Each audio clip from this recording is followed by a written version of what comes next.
All right, everybody, welcome to NorCal Sports Network.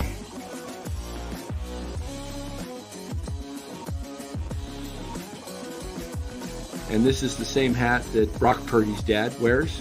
Chat loves it when Marty Lurie comes on. Anytime you lose a game this time of year, when you can't go backwards, it's a problem.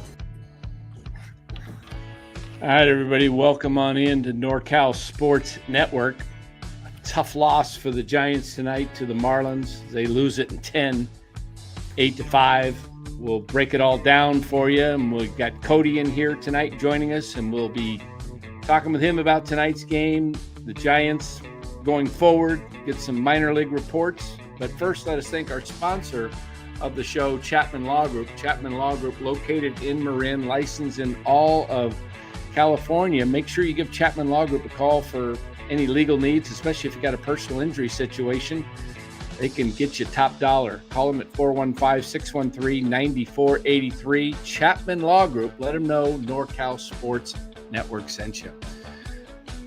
Well, guys, this was not a good game for the Giants. A lot of bad things tonight.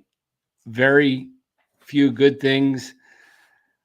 I don't know where to start. Where the worst things is, maybe if it's not getting hits or getting hit in the hand by Casey Schmidt. It looks like, from not a doctor, hoping everything is okay, but that doesn't look good, guys. No, not at all. Yeah. That looks like a loose, I mean, he may have been feeling the bone. You could see him feeling something in there. You know, when you've been hit in the hand before and you know what it is. Giovanni, that's a stupid comment right off. Who cares about Schmidt? Call out Williams. Well, you show your baseball intelligence.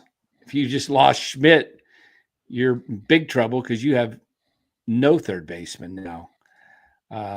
So I'll get to Williams, but that's a clown comment, Giovanni. I'm fully expected from you, though. It's rough watching this team. I got a text from somebody from our chat that said this looks like this feels like the same game I've been watching 30 other times this year. You know, just no runs, no hits. This is really hard baseball to watch when you get 1-2 runs a game and you're getting 2-3 hits a game. I don't understand the philosophy of this team. I mean, you noticed in the 9th inning, or was it the 10th, when Otto Lopez just flipped the ball with 2 strikes, just flipped it into center? When's the last time you saw a Giant swing a bat like that, just trying to get a hit? I think it was Patrick Bailey early in the year when he just kind of against the Angels. The Angels, Bailey. Yeah, yeah. And I haven't seen it since. They're all trying to go for, the fences, and that's why they strike out all the time. That was just the easiest team in baseball to pitch to right now. Yeah, hard inside, soft away. That's all you have to do. Can't touch it. Yeah. What? Give me some solutions, guys. Give me your thoughts, Cody. What's your thoughts on all this? I mean, I've kind of been vocal about the fact that nobody on this team seems to want to go the other way. I mean, the one guy that with any kind of relative consistency does it is Ramos. And go figure, he's the guy with the highest average on your team. It's not rocket science here. I mean, Jung-Hoo Lee I'm going to use him as an example here. I've been complaining about this for a while. For the entirety of the season, they have positioned one guy directly up the middle, the 2 guys kind of crowding that hole on the right side, and one player over on the left side, kind of midway between, second and third. It's wide open for him. And so someone with his bat control should be able to just punch singles to left all day long. And I mean, with his speed, some of those are going to be doubles. And he just will not adjust. I don't know if that's a Burl issue. I don't know if that's an organizational philosophy issue, but I mean, it's very apparent that everybody on this team right now is just looking to pull something in the air. And to me, it's a simple solution, but they just seem unwilling to do it at all. So. Yeah, I at this point, I don't know what some of the answers are, but I think you've got to look at Matos coming up and seeing what he can give you before the All-Star break, and maybe you just alternate Yaz and Lee until Lee gets it going in center field. Let's see what Matos can do. I mean, he's hitting well. What's he hitting down there in Sacramento? He was hitting, I think, 308 entering today. I'm not sure. Sacramento almost had a perfect game thrown on him today. So, oh wow, he took an offer. Okay, so he's hitting close to 300 still, and he's, I don't understand the Giants' thinking on this. They sit certain guys that don't produce, and they send Fitzgerald down, rightfully so. But when's the last time Lee was productive? I think he got a hit last night off the pitcher's ankle that hit hard, but that was probably an out because the shortstop would have just grabbed that ball right up the middle. He's not ever, he usually doesn't hit the ball with much authority. A lot of top spin, just grounding out to second base. He's hits weak, lazy fly balls. This team has some major concerns, some holes. It's got holes with Verlander in the rotation. It's got, I don't know if, how Roop and Birdsong are going to hold up in September. So you'd like to think they're going to be there, but they need at least one, if not two, veteran starting pitchers to help solidify the rotation. The hitting is just atrocious. I just don't understand how you can only get 3-4 hits a night. Lou, you've been watching this team since they moved out here. Well, before you were born, your family was, but you've been, this is not a whole lot different right now, hitting wise, even with the addition of Devers. And my concern is, right now, the benefactor of Devers is Ramos because he's hitting behind him. But they need another bat. But give us a take, Lou. I think everybody and the whole organization are pressing. They thought when they made the Devers trade, things were going to change.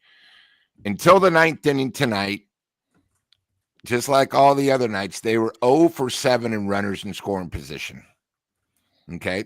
And I know a lot of people in the chat are upset about Matt Williams, especially after last night's catastrophe tonight. But they were 0 for 7. They're not hitting. They already used their best pinch hitter the inning before, which I thought was a mistake. So maybe that's why Matt sent him. I just don't know. He goes, hey, we might as well go for it. Nobody's doing it. But you can't keep winning when nobody's hitting in the clutch. So I think what's happening is it's sort of like the torture years. The pitchers think, oh, my God. And even the announcers brought it up tonight. We were down 4-2, but it felt like we were down like 6-0. Everybody on this whole entire coaches and everything are panicking because nobody's coming through.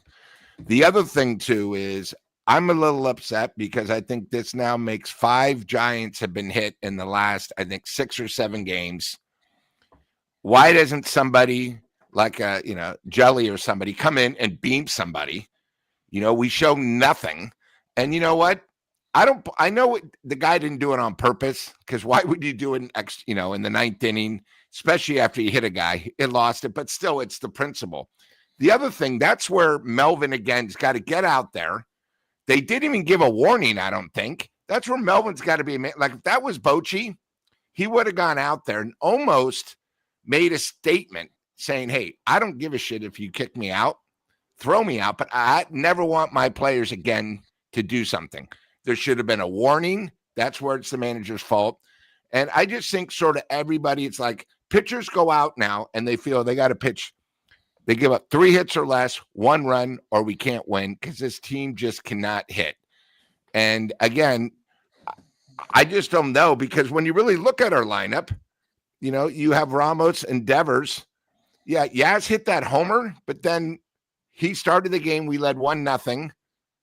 And then we only had 2 more hits the rest of until the 9th inning.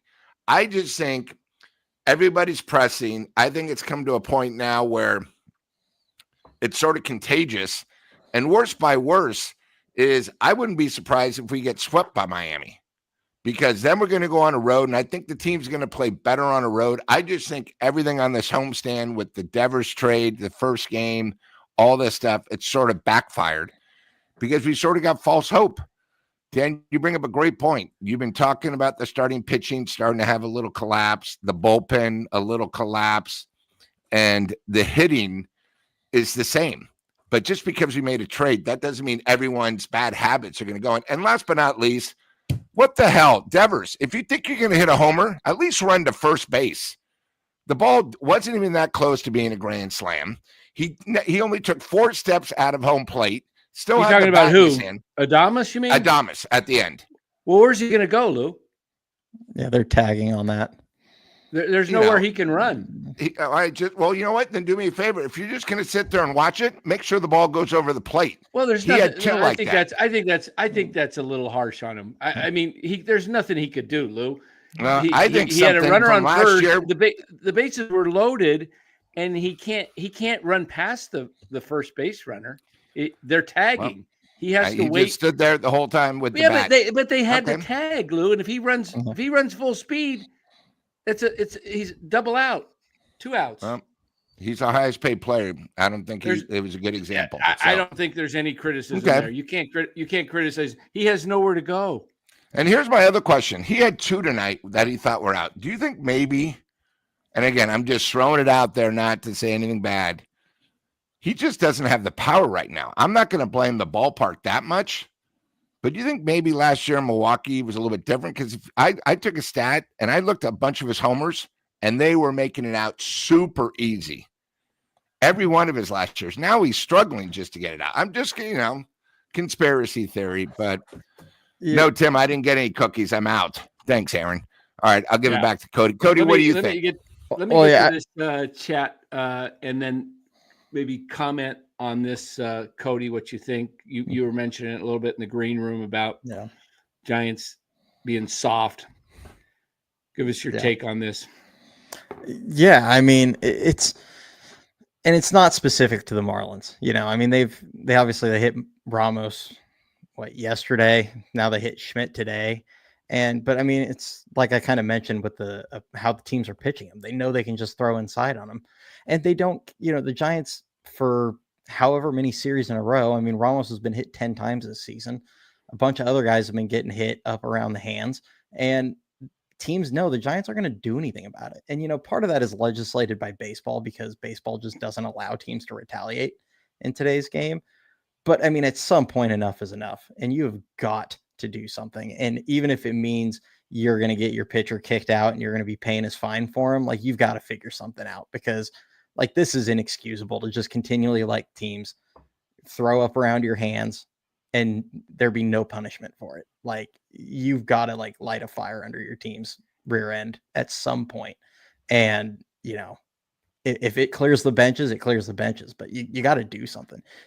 Teams know this Giants team is soft, and that starts with Melvin. I'm sorry. At some point, Bob Melvin needs to just tell someone dude, I don't care if you get tossed. I'll get tossed too with you. You're throwing at someone. Yep. Tomorrow it needs to happen. Make a message. They need to, Dodgers, Padres don't mess around.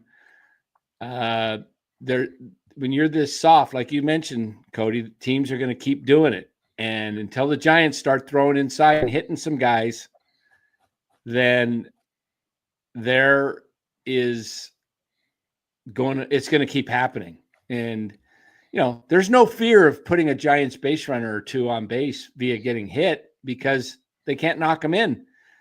Now, that whole Adames hit, I as soon as it left the bat, I thought he got it. Did you guys not think that was gone? I mean, it looked like he got the second one or the first one. The first one I didn't in the ninth. Yeah, the second one I did. I thought he for sure the second tagged one. that one. Yeah, I thought that one was gone. I thought it's a walk-off grand slam. And even though, so now I want to mention, I got a few super chats. Let me get to these, and then I want to bring up a couple things. Rob Iman donates $5.99, says I'd have Ryan Walker open up for Birdsong tomorrow to seek a little retaliation by hitting Stowers and have him eat the suspension. Walker's been so erratic this year. I mean, they probably wouldn't even think it's on purpose. Yeah, exactly. The Big 25 says this team's hitting is pathetic. When will Burrow get any blame he deserves? Donnie Ecker is available again. Have never been a fan of Duvall as well. Rob Iman, we need Skip Schumacher next season. And I think we got one more. Do we have one more? Let's see. Oh, right here. Rob says what Williams did tonight is a fireable offense. Maybe so, but this organization will never fire Matt Williams. I can guarantee you that. They're not. I think they'd fire Melvin before they fired Williams. But move Halberg to third base, send Burrow packing too. Bowmel needs to be put on notice. The problem with what the Giants got is they got this nostalgia of the 2010 team and then the old Matt Williams from the 87, 89, Giants and all of that. I don't know what they're going to do. They kind of get locked into their people. Melvin, I think Melvin's got to make the playoffs this year is my guess for him to get renewed. There's no talk. He's kind of a lame duck right now. Does he have a third year, some option? I think there might be some little thing we heard at the end of last year, but not so sure. But Cody, we're talking about the Giants and Matt Williams.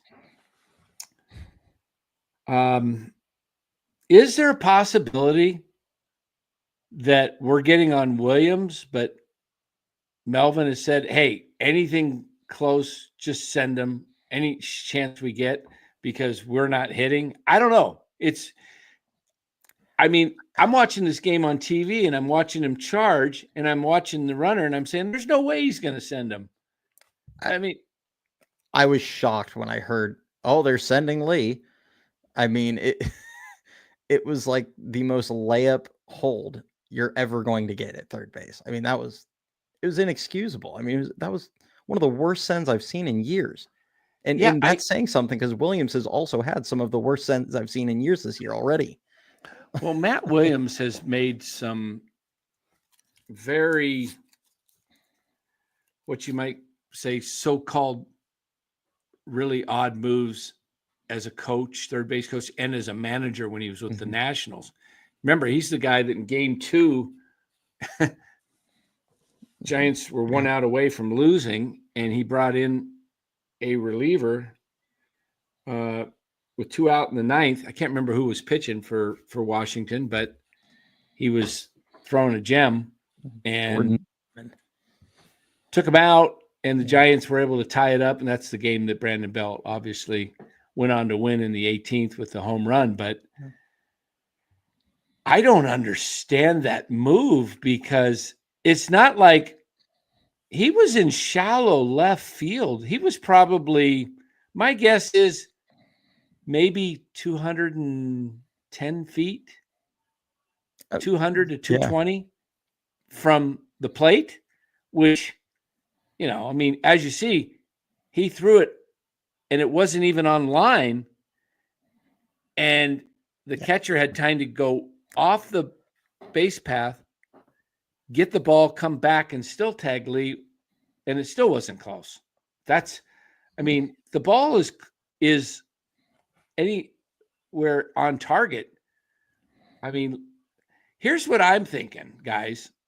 Would it not have been better to hold him and have one out and one of your best bunners is up? Are you not thinking as a third base coach like you should be? I mean, you're a one-time manager. You got to be thinking, okay, one out, I got the winning run on third base. We could do either a suicide squeeze or a safety squeeze, and the odds are even a safety squeeze would win the game. Well, I mean, like, what is the best case odds on Lee scoring there? Like 5%, maybe. Yeah. And that's like if the guy airmails it or throws it so far offline or it skips by. I'm like, that all you're literally doing is making them throw the ball and catch the ball. Because as you just pointed out, the guy was way off target, and the guy had all day to just get back and still tag him out.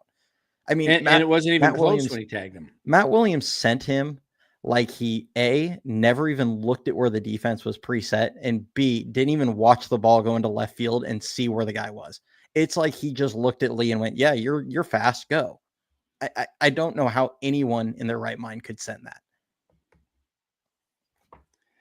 Yeah, I mean I think you have a much higher percentage of chance of winning the game on the safety squeeze. I mean, we rarely see the suicide squeeze anymore.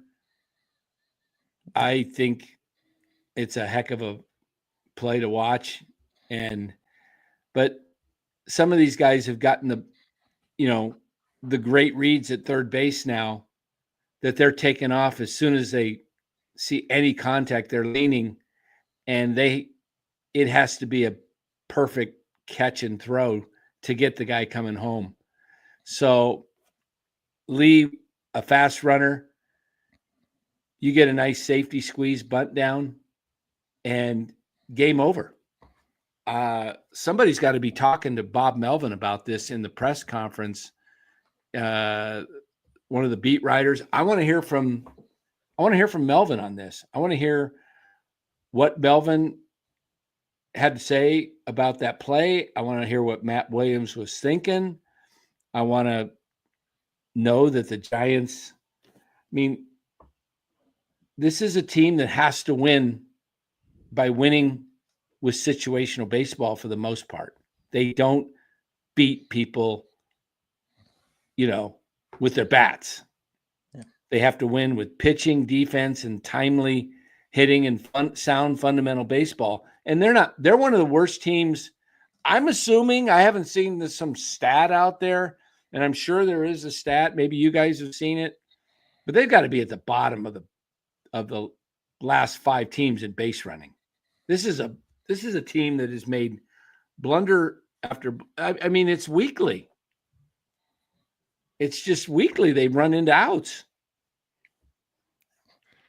Yeah. And you know, the funny thing was the Marlins played this game like the Giants have all season.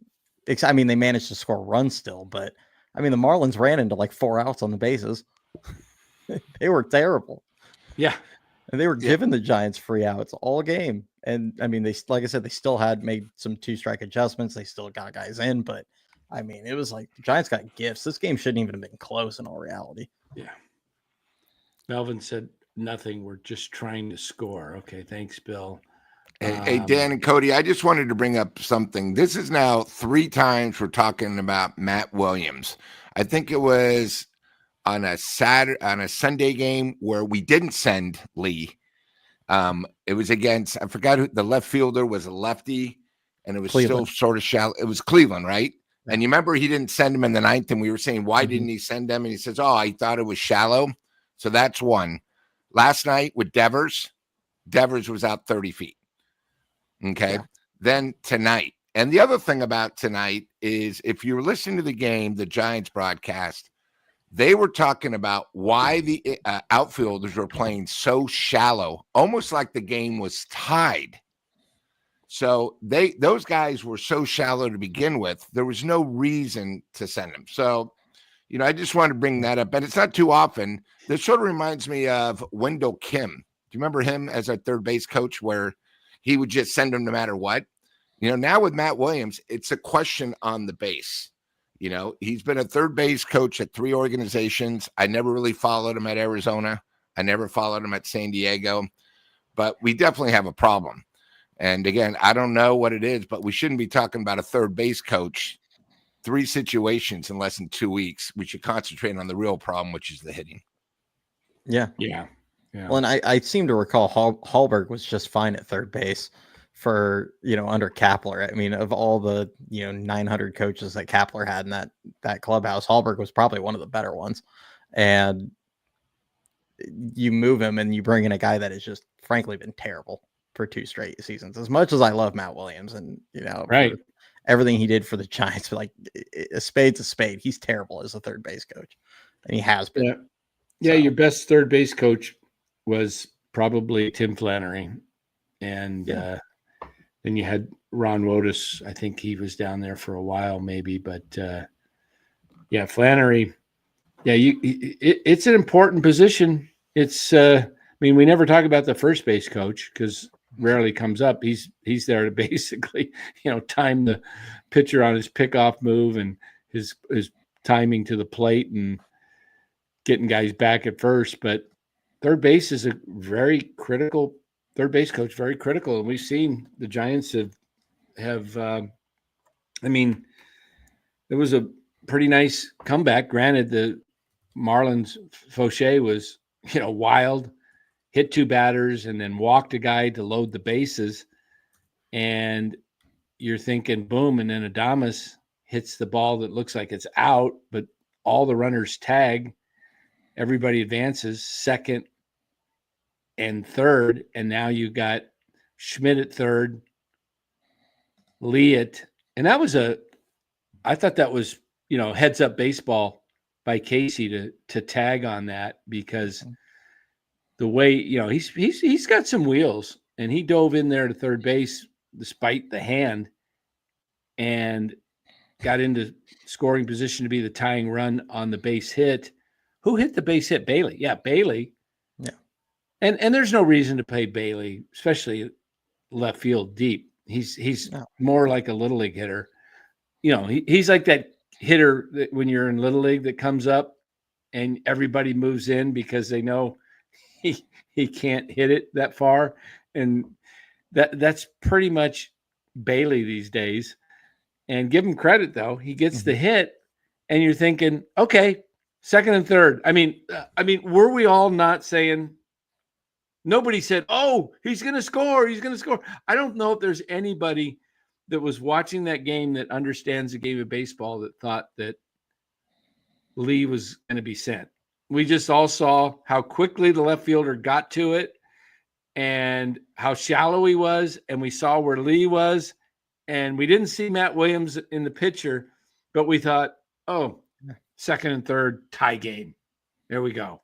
Giants are going to maybe walk this off here in the bottom of the 9th. And when he sends him, I'm thinking to myself, the only thing I thought of in my head is that he's been told, go ahead, send him. We can't bring in any runs with I don't know. I don't know what else. Hey, let me get to, what time was that? Good news on Casey Schmidt, X-ray negative. I have a feeling he's not going to be in the lineup tomorrow, but regardless of the results, but that would be great news. That would be great. I just iced that thing. I mean, I thought Tatis was broken and, the other night, and he was in the lineup the next day, but his was more of the wrist, wasn't it? Wasn't Tatis the wrist? I think so. Yeah. Yeah. X-rays negative. Hopefully they're clear and conclusive. Oh, shoot. Further tests tomorrow. That's always a scary one when they get a little bit better of a view. I mean, if there's nothing broken, though, that's a good sign. Yeah. Yeah.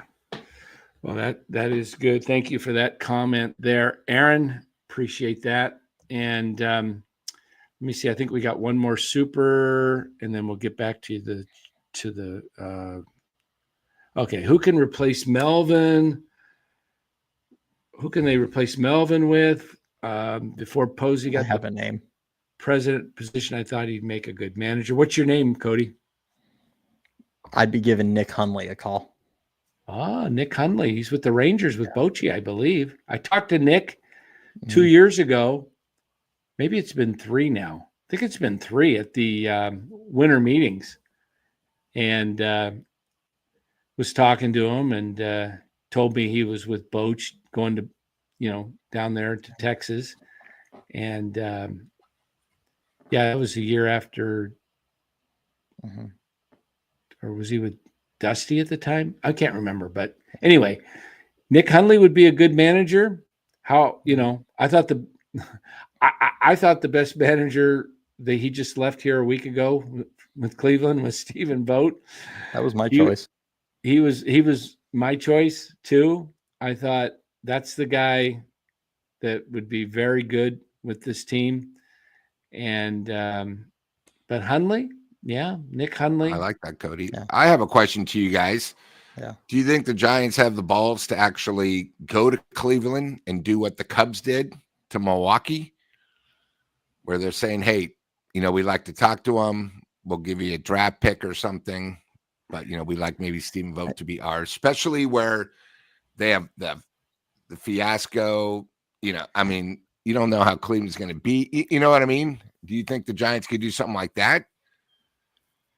I thought down the the road. Cubs did. Okay.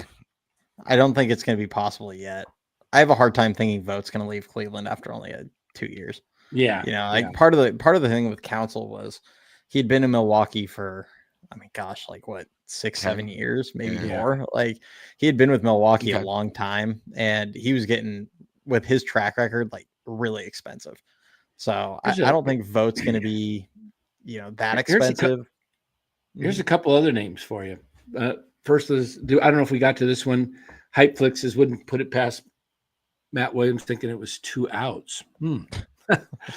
Time to make Matt Williams a consultant, says Rob. Hey guys, we got over 500 in here watching between YouTube and Twitter right now. Make sure you do hit that like button.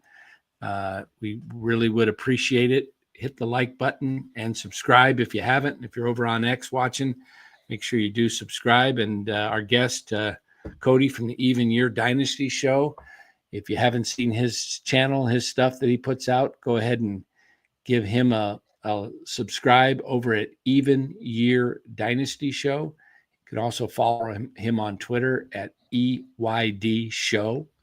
So Cody does some excellent videos and does a lot of stuff on the Giants and the minor leagues.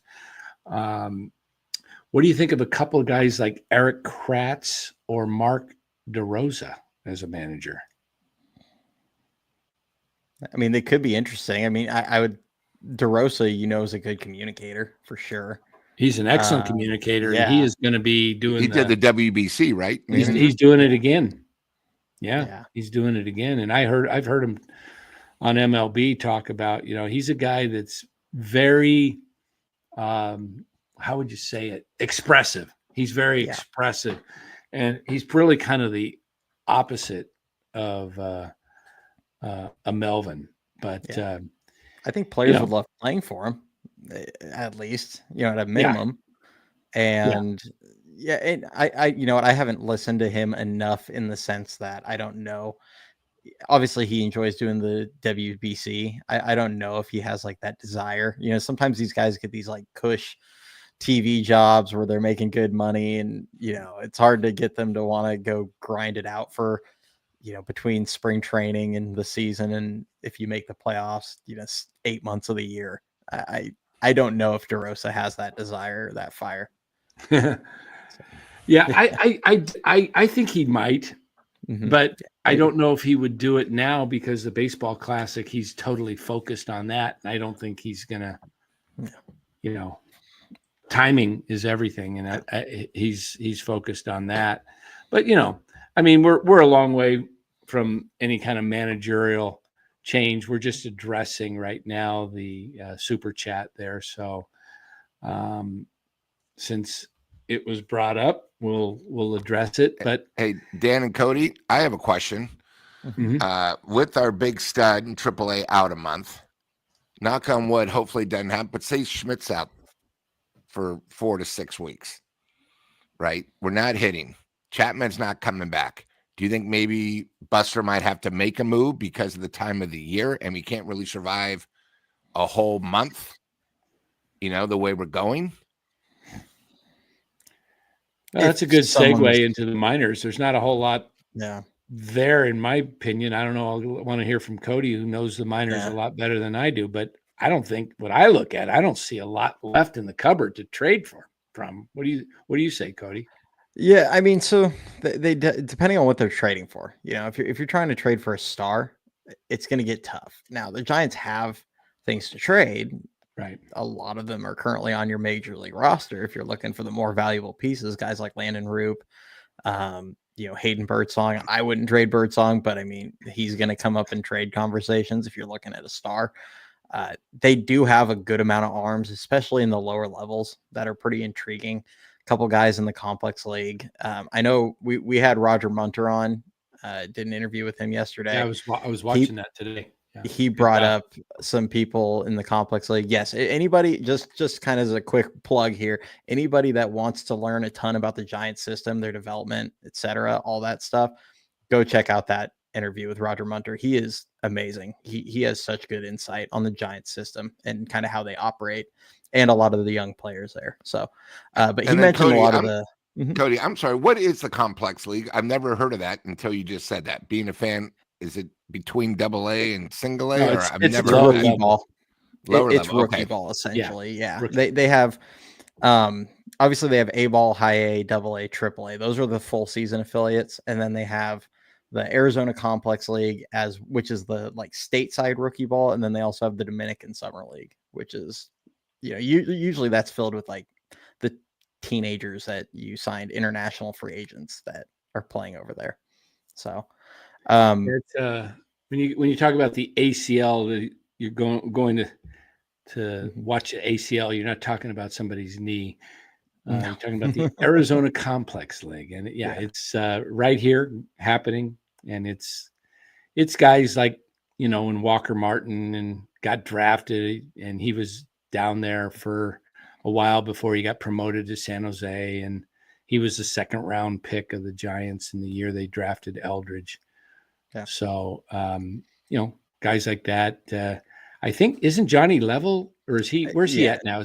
So Johnny Level and Rainer Arias are there. Yeah. There's an arm that's getting a ton of attention. A Venezuelan kid. He's 18. Argenis Kayama. Throws high 90s, wicked stuff. He's just dominating in that league. So, and he's only 18. So he'll probably be in San Jose after the complex league wraps up. I mean, they have some arms there. They have some guys in San Jose, like Jacob Bresnahan, the guy they got for Cobb last season. He's been red hot for the last month and a half. They have some toolsy prospects, guys like Dakota Jordan, Bo Davidson. So, I mean, they have guys. So if you're looking to trade for right. I mean, with second base, you have to kind of look around, but if you want to try and go get a Isaiah Kiner Khalifa or something like that, if you're just trying to plug second base, someone that can hit for average. I mean, they also have arms in Sacramento. You have guys like Carson Seymour, Trevor McDonald, Mason Black, who, regardless of anybody else's opinions on those guys that maybe watch the Giant system, they're still good, valuable arms when you're looking at a trade like that. So it doesn't take a lot. I mean, look at what they gave up to get half a season at Chris Bryant a couple of years ago. I mean, they gave up their 9th and 13th ranked prospects, I think, out of a bad system. And was it Canario? Or, yeah. And he's been up and down in the big leagues, but nothing, just a little dance in the majors and hasn't produced.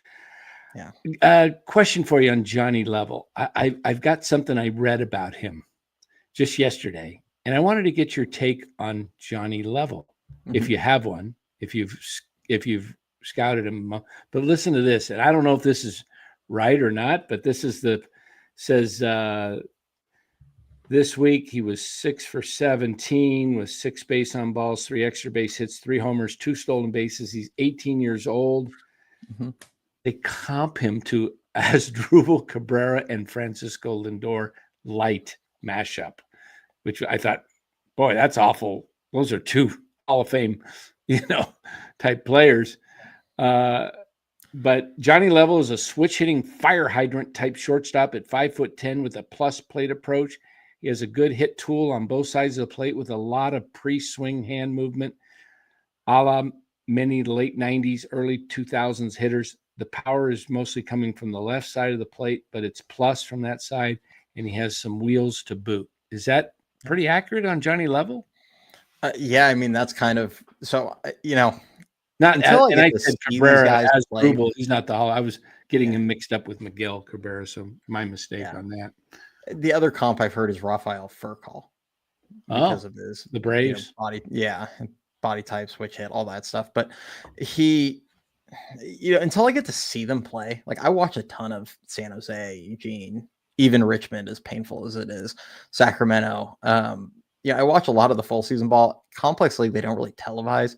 There's a couple channels that you can like get the streams, but the views are just god awful, and it's hard to really see much. But I mean, just kind of keeping an eye, seeing some swings. People take videos like of the swings, things like that. He definitely, I like the swing from both sides. He has stolen quite a few bags. I mean, he hit a ball a couple days ago, like 112 miles an hour. And you see the launch on it and you realize like it was like 19-degree launch and it left the yard. I mean, that ball must have been like 30 feet off the ground at most. And he got it out. So he's got some big time pop for a guy his size. He's really intriguing because when they got him, he was ranked, I think, 36th on that international signing class. Because and then when he showed up for the first time, they get these guys, they might go work out a little bit in Arizona, and then they usually go back to the Dominican. And supposedly when he reported to the Dominican, he had put on like 15 plus pounds of muscle. And all of a sudden they're like, all right, well, we might have something here. And, that's why it's such a crapshoot with the international market. I mean, you're getting kids that are, a lot of times you have agreements with these guys when they're, 12, 13, 14 years old. Right. You don't know what I mean. It's like scouting kids in Little League on the 60-foot diamonds. Like you don't know what you're going to get out of these guys in a few years. I guess he matured a little bit and came in a bit bigger than they expected. And he's been pretty dominant. I mean, Rainer Arias was talked up a lot more than Johnny Level. And in fairness to Rainer Arias, he's dealt with wrist injury consecutive years, diving for balls. So I kind of have wonders if that's impacted him. But I mean, Level looks like a player, and I'm really hoping that we see him because the Complex League, they adjusted the schedule last season to end, I think, about a month, maybe 6 weeks before the San Jose season ends. So I'm really hoping, because I think they're going to keep him there the whole year. I'm really hoping they do give him that last, month plus in San Jose, just to at least get his feet wet there, and then he'll probably start in San Jose next season. Okay, good.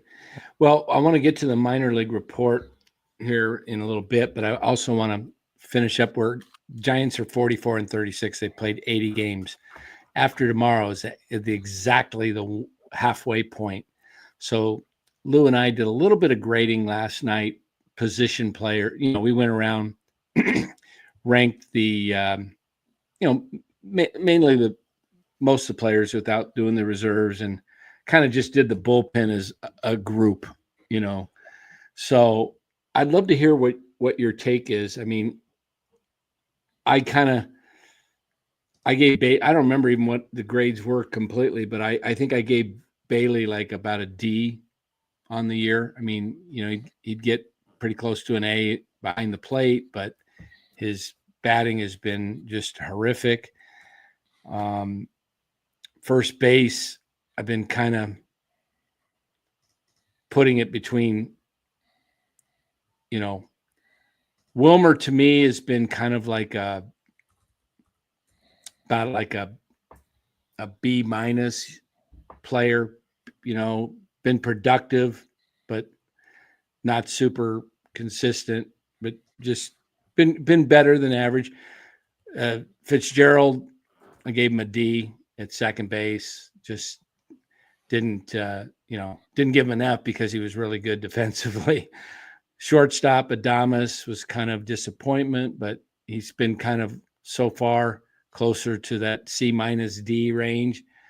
Chapman at third base, I thought he'd been pretty solid. He's been like a B player. He's not hitting great for average. I mean, he was hitting before the last week and a half, 2 weeks before he got hot. He was hitting in the two teens. He was hitting like 215. So he brought his average up to 243. And then, I gave Casey in his limited time about a B plus as well. He's stepped in admirably. Left field, Ramos has been a solid B plus. Jung-Hoo Lee to me is a definition of a C, just a perfect C. Just like, okay, you're started out great, but you're just kind of, you're average. You're nothing spectacular, but you're nothing horrible. In right field, I gave Yaz kind of like I think we gave Yaz maybe a B minus, something like that. He's been pretty productive. Better than what we thought he was going to be. Yeah. So I'd love to hear your take on those, Cody. You maybe have completely different letter grades, and that's fine. These are A through F grades for, where would you rate Bailey? Perception and reality. Yeah. I mean, Bailey's defense alone, I couldn't give him an F. Like the defense, right. He's the best defender possibly in the sport. And like I was so critical of him for his, some of the lazy tendencies you saw behind the plate in the past couple of years where he, the one knee down mechanic hurts your blocking. Like I hate that mechanic so much. I do too. But there was effort issues with that where like he wouldn't even attempt to block balls. He'd be trying to frame pitches in the dirt. He does a thing where he likes to leave his right hand exposed or he doesn't keep it behind the leg and then he'll take foul balls off it and things like that. And stuff like that. It's just attention to detail that bugs me. And he's cleaned a lot of that up this season. He's been much better. And he's a well-rounded catcher that's actually showing that potential to be like a generational defender, which is good. But when he entered today with a 522 OPS. That's lower than Madison Bumgarner's career OPS. So if that's what you're going to give offensively, when you're a 0 percentile offensive producer, I couldn't give you above a D. Like that's the best I can do. So you were in the same. That's exactly how I felt. Yeah. It's like, he's been horrendous. I mean, but I will also give him a little bit of credit. Like maybe I'd go like D plus because I'm going to give him a slight bump. He is the only hitter on this team, I swear, that actually will play Pepper in the 9th inning, right, in a big situation. Saw him do it opening day, Cincinnati. Yeah, did it in Cincinnati. He did it against Texas, where all he had to do is kind of flip it over the first baseman. Yep. He did it tonight, where he just, hey, let me just get the barrel on the ball and let it, go just into the outfield. That's all I need to do. I mean, you saw the Marlins do it off Tyler Rogers. I saw the Marlins do it several times tonight. And It seems like nobody on the team will make that adjustment. If they're going to get a hit, it's going to be 104 mile an hour single. Bailey's just like, all right, I mean, I ain't hitting it over anybody's head. Everyone knows it. I'll just kind of poke one out there. So I'll give him a slight bump for that because I do appreciate that he has done that this season. So how about first base? Between, I guess you're looking at, forget Wade. We know that's gone, but an F minus. Just rate Flores in his time there, and I guess Dom Smith. Yeah, I mean Flores. Solid B probably. Yeah. He's got 50 something RBIs right now, like 54, 55. Yeah. He's been the most clutch hitter on this team. His production's fallen off quite a bit. If you look over the last month or so, the power's pretty much vanished.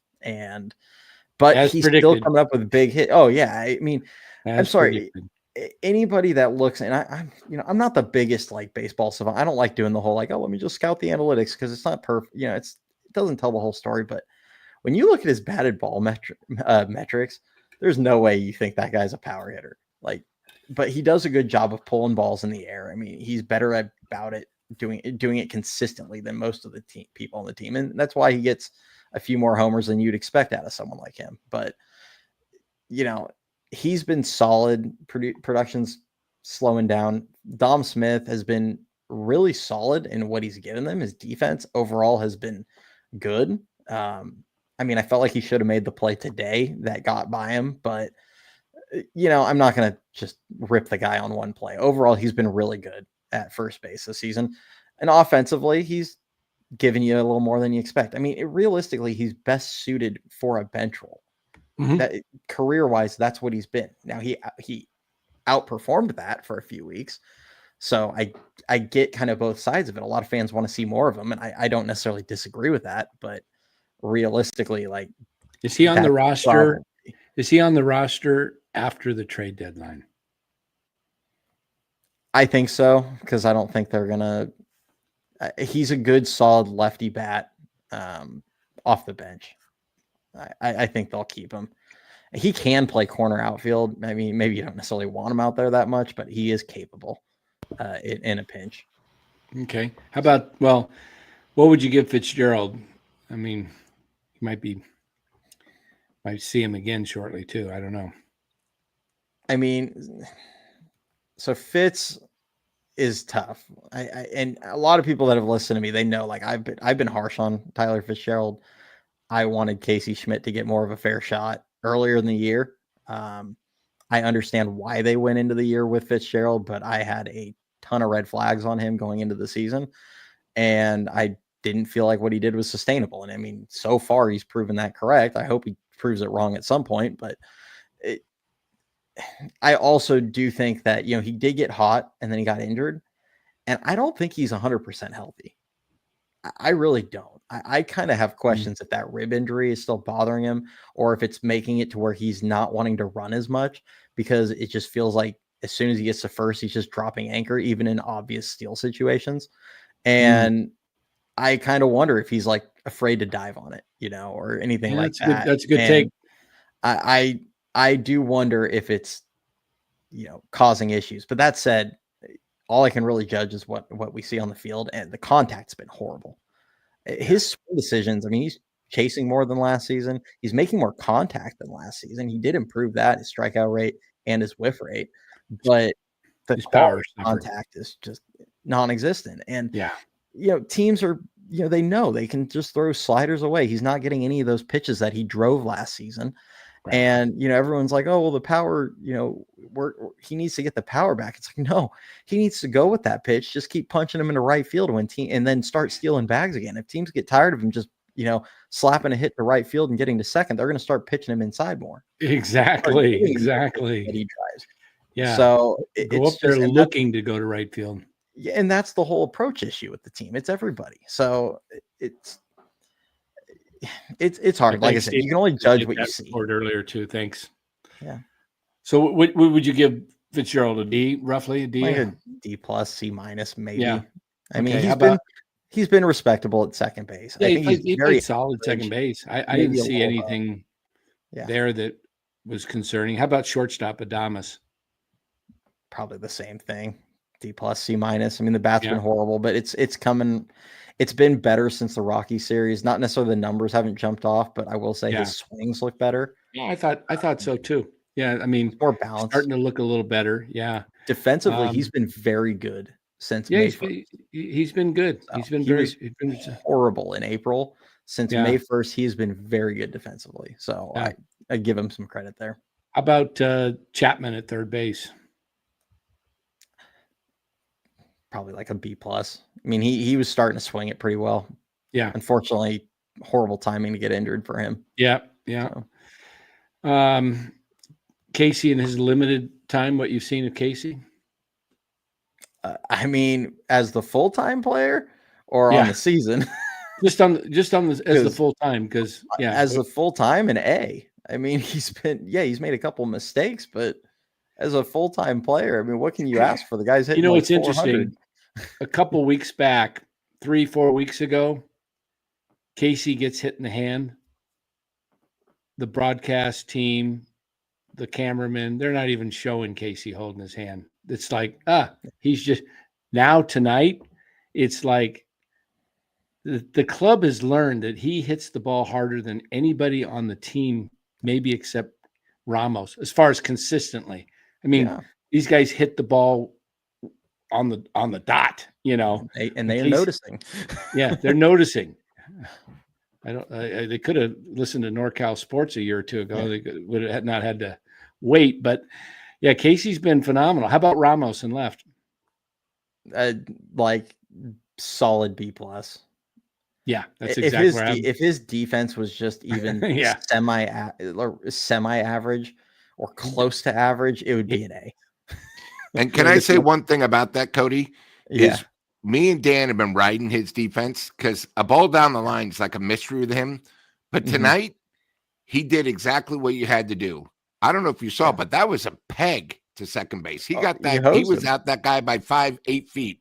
So obviously he's working. He's trying to improve on that. So I wanted to bring that up since we've been, sort of riding his defense. Okay, go ahead. That was nice. I think it's nice tag. Was that Koss that put the tag on him? I think it was. That one might have been. Yeah, it should have been Koss. Nice tag. Put it right in front of the glove. I mean, right in front of the bag on the dirt. So Koss dropped a good one. Adames dropped a good one today. Casey dropped a good one. Casey always drops good tags. Like that's Casey's very impressive. He's kind of reminds me a bit of Javi Baez, where it's like this guy is really good at getting tags down. Yeah, and like we saw that on all of them. And you're right. I mean, Ramos, it's a mystery, and it shouldn't be. I mean, you watch him last season. I mean, throw out all what we saw in center field. He's not a center fielder anymore. I mean, that was well known. But when he was in the corners last season, he was very solid. Yeah, he was like average to slightly above average, and his play has fallen off a cliff this season. I mean, it's weird. It's like he doesn't read the wind ever. He gets horrible reads, and it's a mystery. I don't understand how you just fall off a cliff like that in one season to the next. It's been odd. Yeah. How about Jung-Hoo Lee out in center field? Like C minus, probably. Okay. Good defender. Wish he stole some more bags, and not a very good base. I could complain about he doesn't know how to slide. I've never seen a guy slide like this guy. I mean, he slides. He's got weird sliding. It's like he slides like it just looks unconventional. And then how about Yaz? What do you got with Yaz in right field? Like a B. Yeah. He's having a slightly better version of like how he's normally played in the past. Very streaky, but I do appreciate. I'll give him credit. He's actually cut the strikeouts down. Yeah, his rates. So we've been pretty good there. We're right on the same. Maybe a minus or a plus off. I rated Logan Webb as an A on the pitching staff, and Robbie Ray I gave him an A minus. Yeah, and Birdsong, I think. I can't remember where we had Birdsong. I think we had Birdsong maybe at a B minus, right in there, and Roop about the same. And then Verlander's been, I think we gave Verlander. Did we give Verlander a D, Lou? A C minus. C minus. He had some good starts in the beginning of the season, and then. And Cody, what me and Dan talked about too with Birdsong and Roop, those are good grades for your fourth and fifth starter. That's what you expect. That's why they are the fourth or fifth starter. You know what I mean? But, you get someone like Verlander, who was supposed to be a 2-starter, still with no wins. I don't think he can, as I said, he doesn't have the blowout fastball anymore. He should have 3, but the Giants and specifically Ryan Walker took 2 of them away from him, but and the bullpen I just gave an A to. I didn't too many down there to do individually, so I just gave. They're going to blow some games, but they have the best bullpen ERA in baseball by a large margin. Yeah, it was like 2.68, and the nearest was like 3.2 something. Yeah, they were a good half run ahead of the second place. Yeah, maybe not after tonight, but there's some. What I started with last night is I have some concerns, some real red flags with this team. And I don't know if you're seeing them. I'm sure you are, But the red flags to me are there's too many holes in the lineup, and there's too many guys that either make no contact or soft contact. And I have a concern with the starting pitching. I don't know if the Giants think this, but it's not that they're pitching horrible. It's I don't know if they're going to hold up, because I don't know what Roop and Birdsong, and I'm certainly not counting on Verlander. So you're back down to what we've had the last few years, Webb, and now we got Ray. I think Birdsong is going to be okay, and I hope Roop is going to be okay. I just don't know what September, the dog days look like, because these guys, we have to remember, they're probably not used to pitching more than 120 innings in their careers. I'm talking about any year in their career. So what are they going to be like when they go past that? Are they still going to have enough stamina because when I watched Verlander last night, I mean, I think he looked better in the beginning of the year, but last night it looked like batting practice balls he was throwing in there. I mean, he's been throwing 94, 95, middle a lot this season. Yeah, middle, 94, 95, a hitter's dream, right? It's like nobody told him, hey, Justin, you're not throwing 100 anymore, man. You can't just throw it out over the plate. And I mean, he was doing that in 2 strike counts. Yes. It's like, did someone tell him he can throw it to a side of the plate? You don't have to leave it over the fat of it, especially with 2 strikes. That's shocking to me. As much of I think he was trying too hard. Number one, he's just had the baby, was a little frustrated, gave up a run or 2, and then tried to blow guys away like he was 35-year-old Justin Verlander and not 42-year-old Justin Verlander. To me, it looks like he's going to have to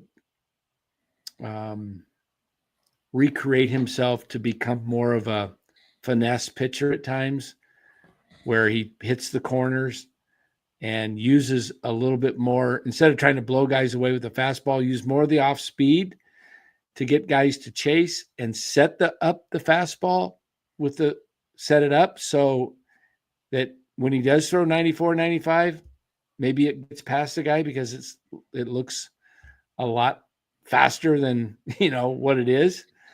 Yeah. It really looks straight to me, Cody.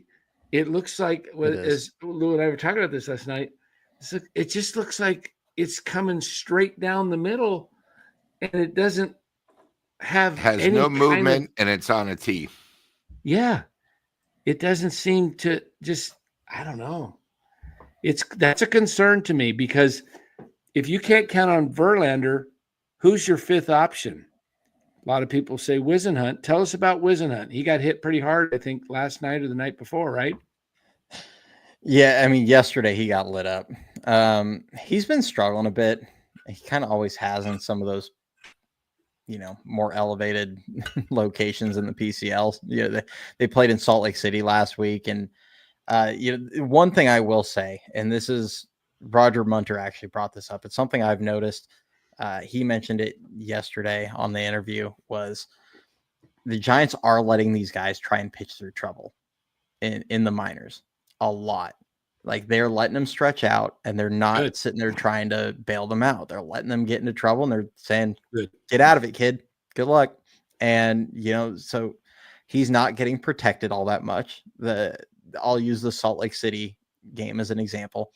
First, he threw 5 shutout innings and had 7 strikeouts in Salt Lake City, which is, at elevation. Tough place to pitch. And he goes out there for the 6th, gets into trouble. And, in a major league game, they're probably going out there and pulling their young starter and going, hey, thanks for 5 scoreless innings. You gave up a couple of hits in the 6th. We're going to get you out of this, and put the pen in. And they just left him out there, and he gave up 4 runs, didn't finish the inning. And it's like, so you look at the box score afterward and goes, I mean, he didn't throw it great. But if you watch the game, you're like, he threw the ball really well. They just left him out there in the 6th. Oh, that's good. That's good. So, they're not babying him like they were in the past. And the pitch count's up there. So this is actually where I have some questions on how they're going to handle this, because I think Birdsong's fine for the rest of the year. He threw looks like to me, he's not 129 as much of a innings. concern to me either. He looks built. He's a big guy. Yeah, he's a big guy. He threw 129 innings last season. I think there's no reason that he can't get to 160 personally. I think you can stretch him out an extra 30 off of last season. Mhm. I'd have to look to see where exactly he stands. I think he's at, 50-ish innings, 52. I just looked 52 innings. That's a good spot. That's a good spot right now. He's fine. They already managed his innings. Roop hasn't thrown more than 107 in a season, and that was back in 2022. He had a back injury in 23 where he only threw like 30 innings, or 35, I think, and then he threw 76 and 2/3 last season, and he's already at 76. So, I mean, you might get another month, maybe 2. Maybe you get into August with him. Yeah, see, but that's my concern. You're going to need a starter. I think you're right with Yeah. Birdsong because you figure you're halfway through the year. So that would mean you've got approximately 16 starts left.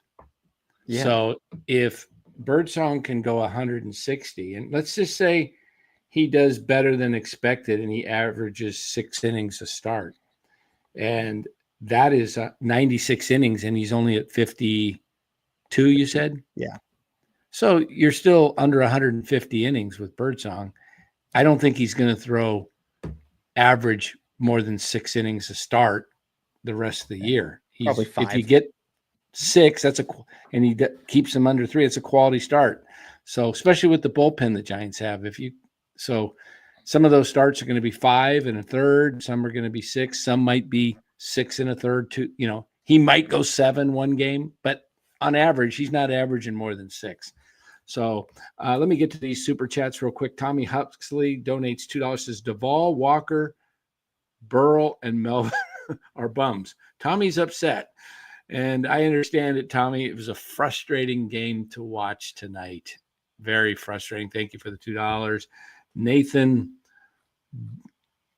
Bancayo says, how do you rate Koss stealing that catch? Oh, the catch from Dom Smith where he called him off. What'd you think of that, Cody? I thought that was a little odd. Kind of a rookie. Smith camped under it. And I think Dominic Smith's facial expression summed it up. Yeah. He was very unamused. Yeah. That's about how I felt watching it. Yeah. I was like, what is I he don't doing? know what I think what he, Koss playing. I played second base for a while.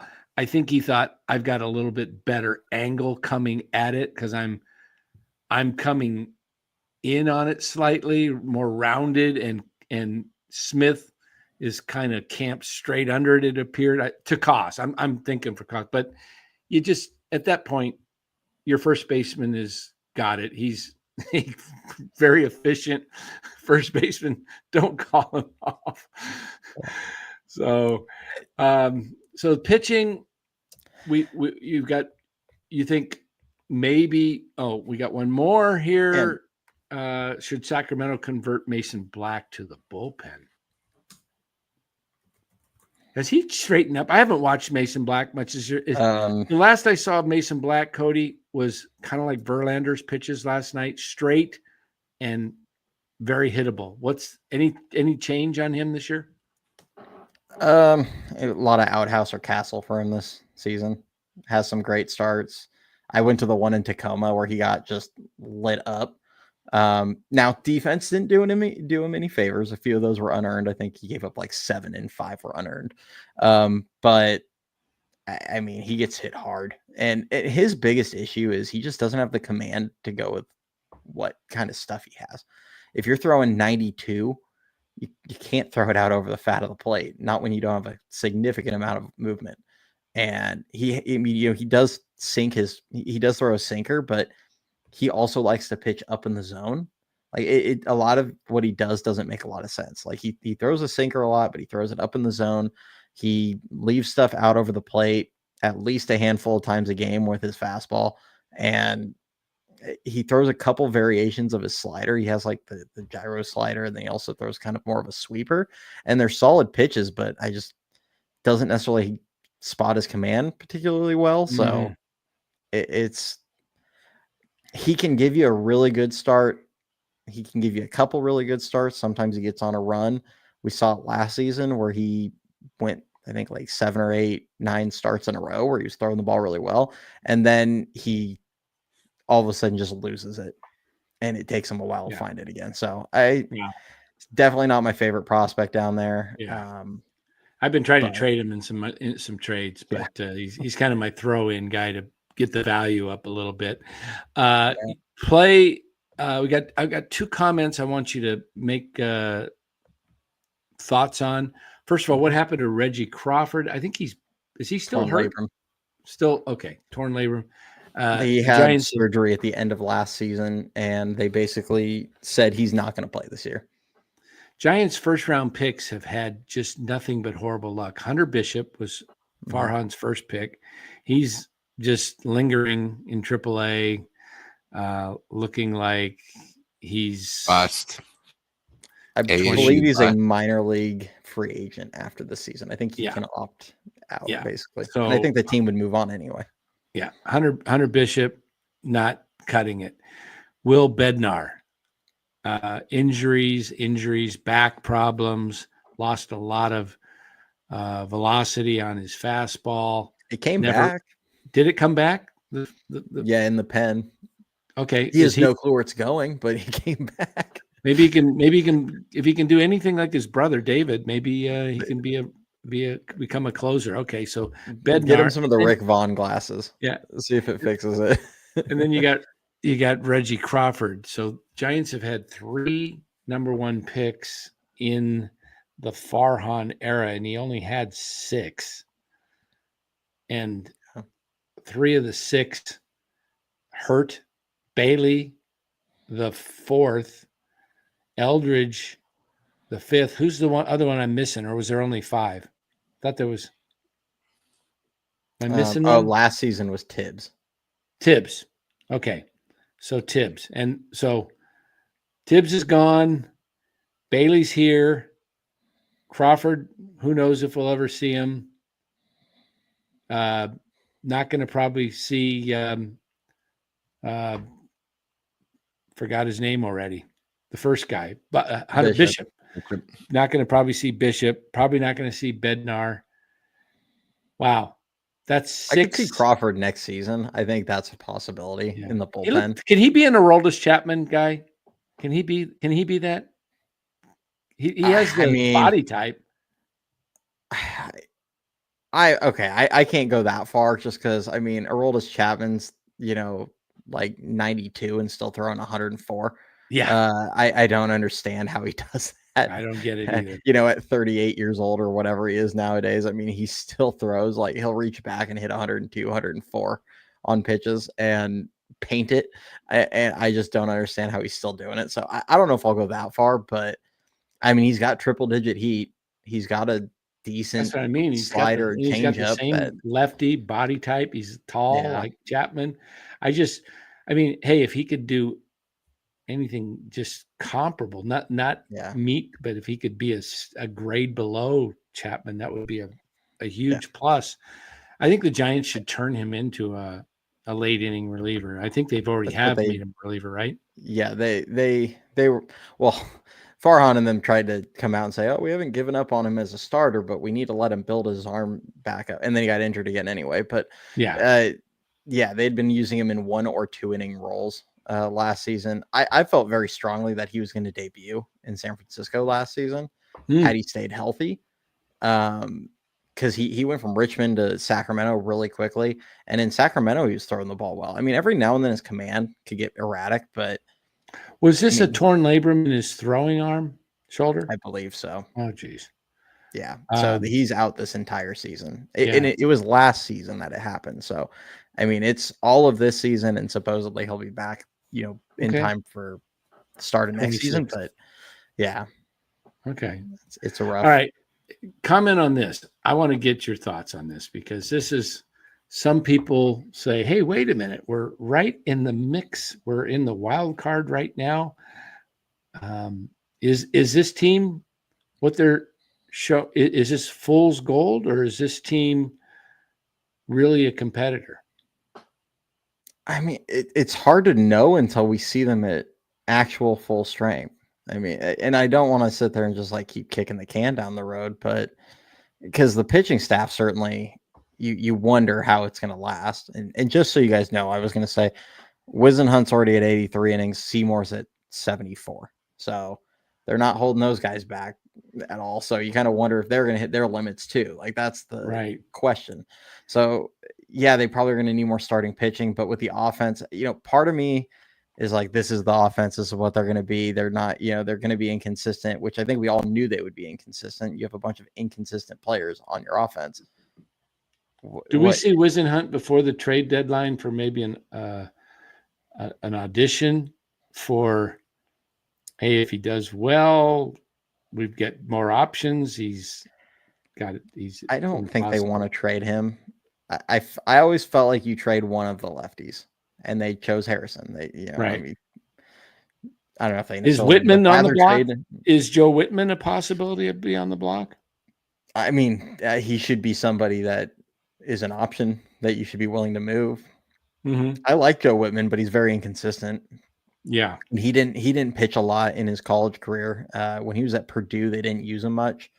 When he had the 1 year at Kent State, and then the Giants drafted him, as I think like a comp 3rd round pick and gave him good money. So I don't really fault him for not going back to school, but he didn't get a ton of innings there. So he's very inconsistent. And, he shows flashes. He had a start this season where he threw 6 perfect innings with, I think, 10 strikeouts. He's had another start where I think he went 7 innings of like 1-run ball.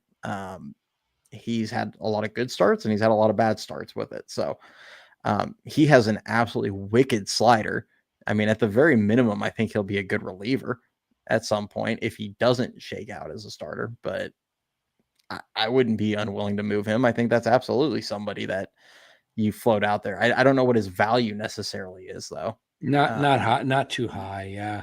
I don't think it's low though either. Like it's not. Yeah. He's just not having this, breakout season or anything where he's going to be a super hot commodity that everybody wants. It's just. All right. I'm gonna put both of you guys on the spot here. You've been named. Buster Posey has he's moved up. He's the sole owner now. Now he can no longer be the Pobo. We're playing. We're having some fun here. Mm-hmm. You're the president of baseball ops now for the Giants. You've just taken over the team. Just tonight you've been introduced. What's your next moves, each of you, for this team going forward? What are you looking to do? Are you going to make some big moves? You're going to make some minor moves? You're going to stand pat? Tell me your game plan to get this where you want to take this team. I'll go ahead. We'll start with Cody, since he's got a handle on the minors as well. First move. I mean, it's tough because I don't think there's really anything down in the minors that's going to like solve their problems right now. You only have guys like Fitzgerald, Luis Matos. That's really about it. I mean, I know a lot of people call for Luciano. He's striking over 30% of the time in AAA. His power has shown up a lot more, but he's hitting like 217 and striking out 30% of the time. You're not going to bring him up. And he doesn't have a position. A guy like Wade Meckler can't play defense either. He's terrible defensively. Grant McRae also striking out too much. So, I mean, there's not a lot of impact players there. You could maybe look at like Matos and Fitzgerald coming back in some kind of utility role. Like those are really all you have. As far as making a trade, if I was going to try and make a trade, I'd maybe go get like a Kiner Falefa, like that kind of player. Okay. As a bench utility role, he can hit. Contingency for Casey Schmidt. I was saying this before Casey took one off the hand, like something like that. As far as I don't think there's really any star outfielders available. You're kind of stuck with Yaz, and he's now in one of his hot streaks. You can't really do anything with. You're not going to not play him. I've constantly said Casey Schmidt and Ramos playing well is a very good case for Matos to get an extended run, but the Yaz is basically playing just well enough that they can't really reasonably drop him while they're contending. So Okay. That's tough. So honestly, if my first move outside of maybe like doing like a smaller trade, my first move would probably be to fire Pat Burrell and get a better hitting coach, whether that's just getting a new voice to talk, whether that's going out and getting someone like Donnie Ecker. I mean, it's pretty hard to like change your whole philosophy in the middle of a season, but yeah, Donnie Ecker's available, right? And Yeah. he wasn't that the best year they had hitting in the last maybe 8, Yeah. 10 years was 21. yeah, they finished like 6th in runs scored that season. Yeah. So That's interesting.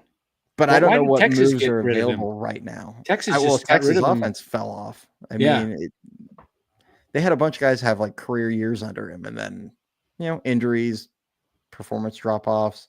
Some of them are getting older. Yeah. Adolis Garcia had like he careered it, and then kind of has regressed closer to what he was. So Right. So you would maybe make that one of your bigger first moves. Would you? It's would you June. go That's for the it? problem. I don't know where they're a month away from really knowing. Right. Now, And- here's the thing: the Giants have always driven me crazy the last few years. I always wanted them to be either 10-15 over 500 or 10-15 under.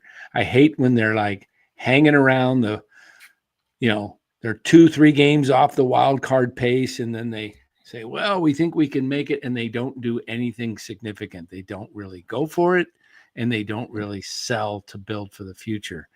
So this year, I mean, they've got a tough schedule coming up after this road trip. I thought this homestand and the road trip was a great opportunity for the Giants to, and still is, but they're not taking advantage of it. It was to put some distance between them and some of the other guys and teams in the wild card. I mean, you got Chicago after this, and then you got Arizona, right? It's just a two-city, and Arizona's and Oakland lost Carroll or Sacramento. Yeah, and then the A's, and then the A's. So those are 9 games. I mean, you should win every series and go 6-3. Got the mute button there. I had to sneeze all of a sudden. But, here they are. They're going to have a losing homestand now. And so, I mean, this is par for the course. So with every teams go through this. Hey, even the Dodgers have had a losing homestand. Okay. It happens. Yeah.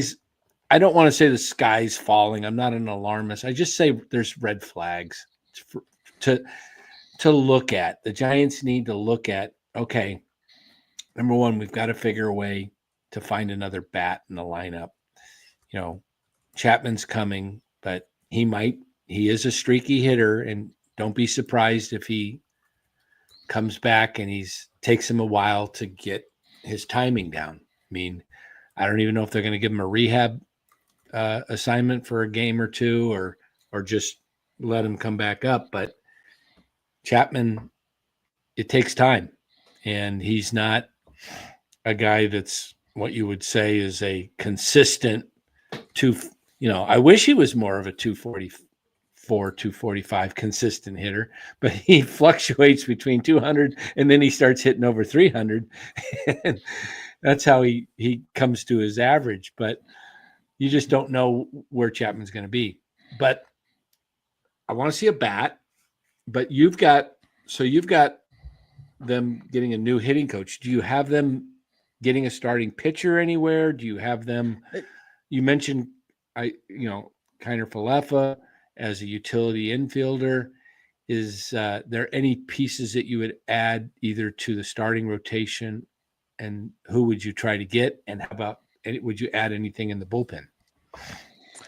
Yeah, I mean, so the bullpen, catcher. I'm really not all that. And a catcher. Yeah.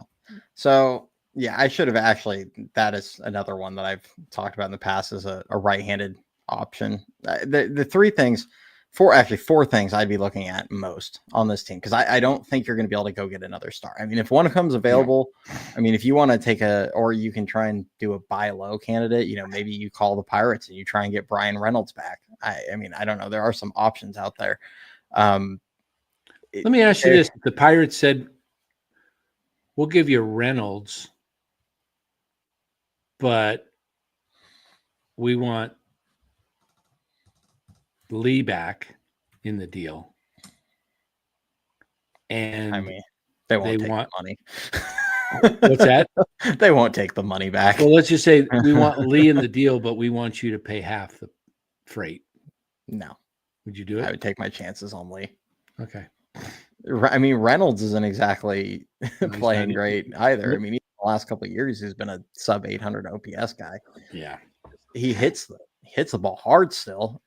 So there's some bad luck involved, but okay. Like I said, it's a buy low thing. Yeah. In that case. But I would be looking at another, a utility player or a utility type player that is contingency for second base in case, I mean, as much as I love Casey Schmidt, you love, we all love Casey, if he regresses significantly, gets injured. I mean, obviously we had the scare today. There's all sorts of things that can happen. So I would want something behind him, as not to hey, here, the pressure's on you, but just to have something there. I would want a right-handed catcher. Someone like Travis d'Arnaud is a decent option to look at. Well, is he still with the Angels this year? Yeah, he signed with them, and he's got a year and a half on his that's contract. an easy talk. Just call your brother up after, Yeah. Just say, exactly. that should be a deal. I thought they should have got d'Arnaud in the offseason, but I'm sure they didn't want to pay him $6 million in the offseason, but at this point, they've cycled through how many backups at this point? And because they've had to play 3 of them between Kisner, Porter, Huff, and I mean, they're pulling Drew Kavanaugh up from San Jose. Now he's in Eugene, but they were pulling him up from San Jose to play in Sacramento because they were pulling all their catchers out of Sacramento. Wow. That's how bad it was. So you're going through catchers like crazy, and all of them none of them can hit. And frankly, what happened to Stassi? Did he get hurt? Yeah, I believe so. I don't know what the injury was. Huff's been hurt too. Huff was dealing with a back injury. That's why he wasn't available when they needed Kisner and Porter when Bailey went down. Oh, yeah, so I would be looking at a right-handed catcher, someone like I said, someone like d'Arnaud who can hit left-handed pitching decently. I'd be looking at a right-handed, outfield option that can pair up with Yaz, because as Yaz is having a solid year, but he still can't hit left. Would you go the vet route, or would you give Matos a chance before the trade deadline to see and let him play, instead of just playing him twice a week, let him play 20 consecutive games? Okay, if the team was willing to play him 20 consecutive games, I would go that route. But I don't see that happening. Not with DH filled, because even if Devers doesn't DH and they put him at first, it's going to be Wilmer. So they're not going to play him over Lee for 20 games. They're not going to play him over Ramos for 20 games. But couldn't you find a way to play him and kind of circulate that outfield where, maybe Yaz and Lee and Ramos, let's say Ramos gets one day off a week and maybe he DHs that day, and Matos gets the play in the outfield. Let's say Lee misses 2 games a week right now because he needs to sit until he can start hitting.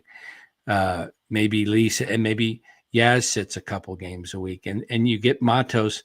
Maybe you don't get him all 6 or 7 games, but maybe you get him in for 5 of the games just to take a look at Matos. This has been there's a pattern here. They did this with Ramos. They never gave him a shot, and then they find out through injury he's their best player. And then they do it with Schmidt, and then they find out, hey, gosh, this guy actually hits the ball with authority. Maybe if you give Matos a chance, maybe he hits the ball consistently. Last year gets player of the week. He's playing out of his mind. Then he goes on a slump and he's done. And then I don't know if Matos is the guy. I don't think any of us know if Matos is the guy, but none of us knew if Ramos could be a guy. None of us have known if Schmidt could be a guy. All we were saying is these are the young guys that actually have some hitting tools, much better hitting tools than what you are putting out there on the field in 3 or 4 of your spots. And Matos, one of the things that Matos does, he makes contact.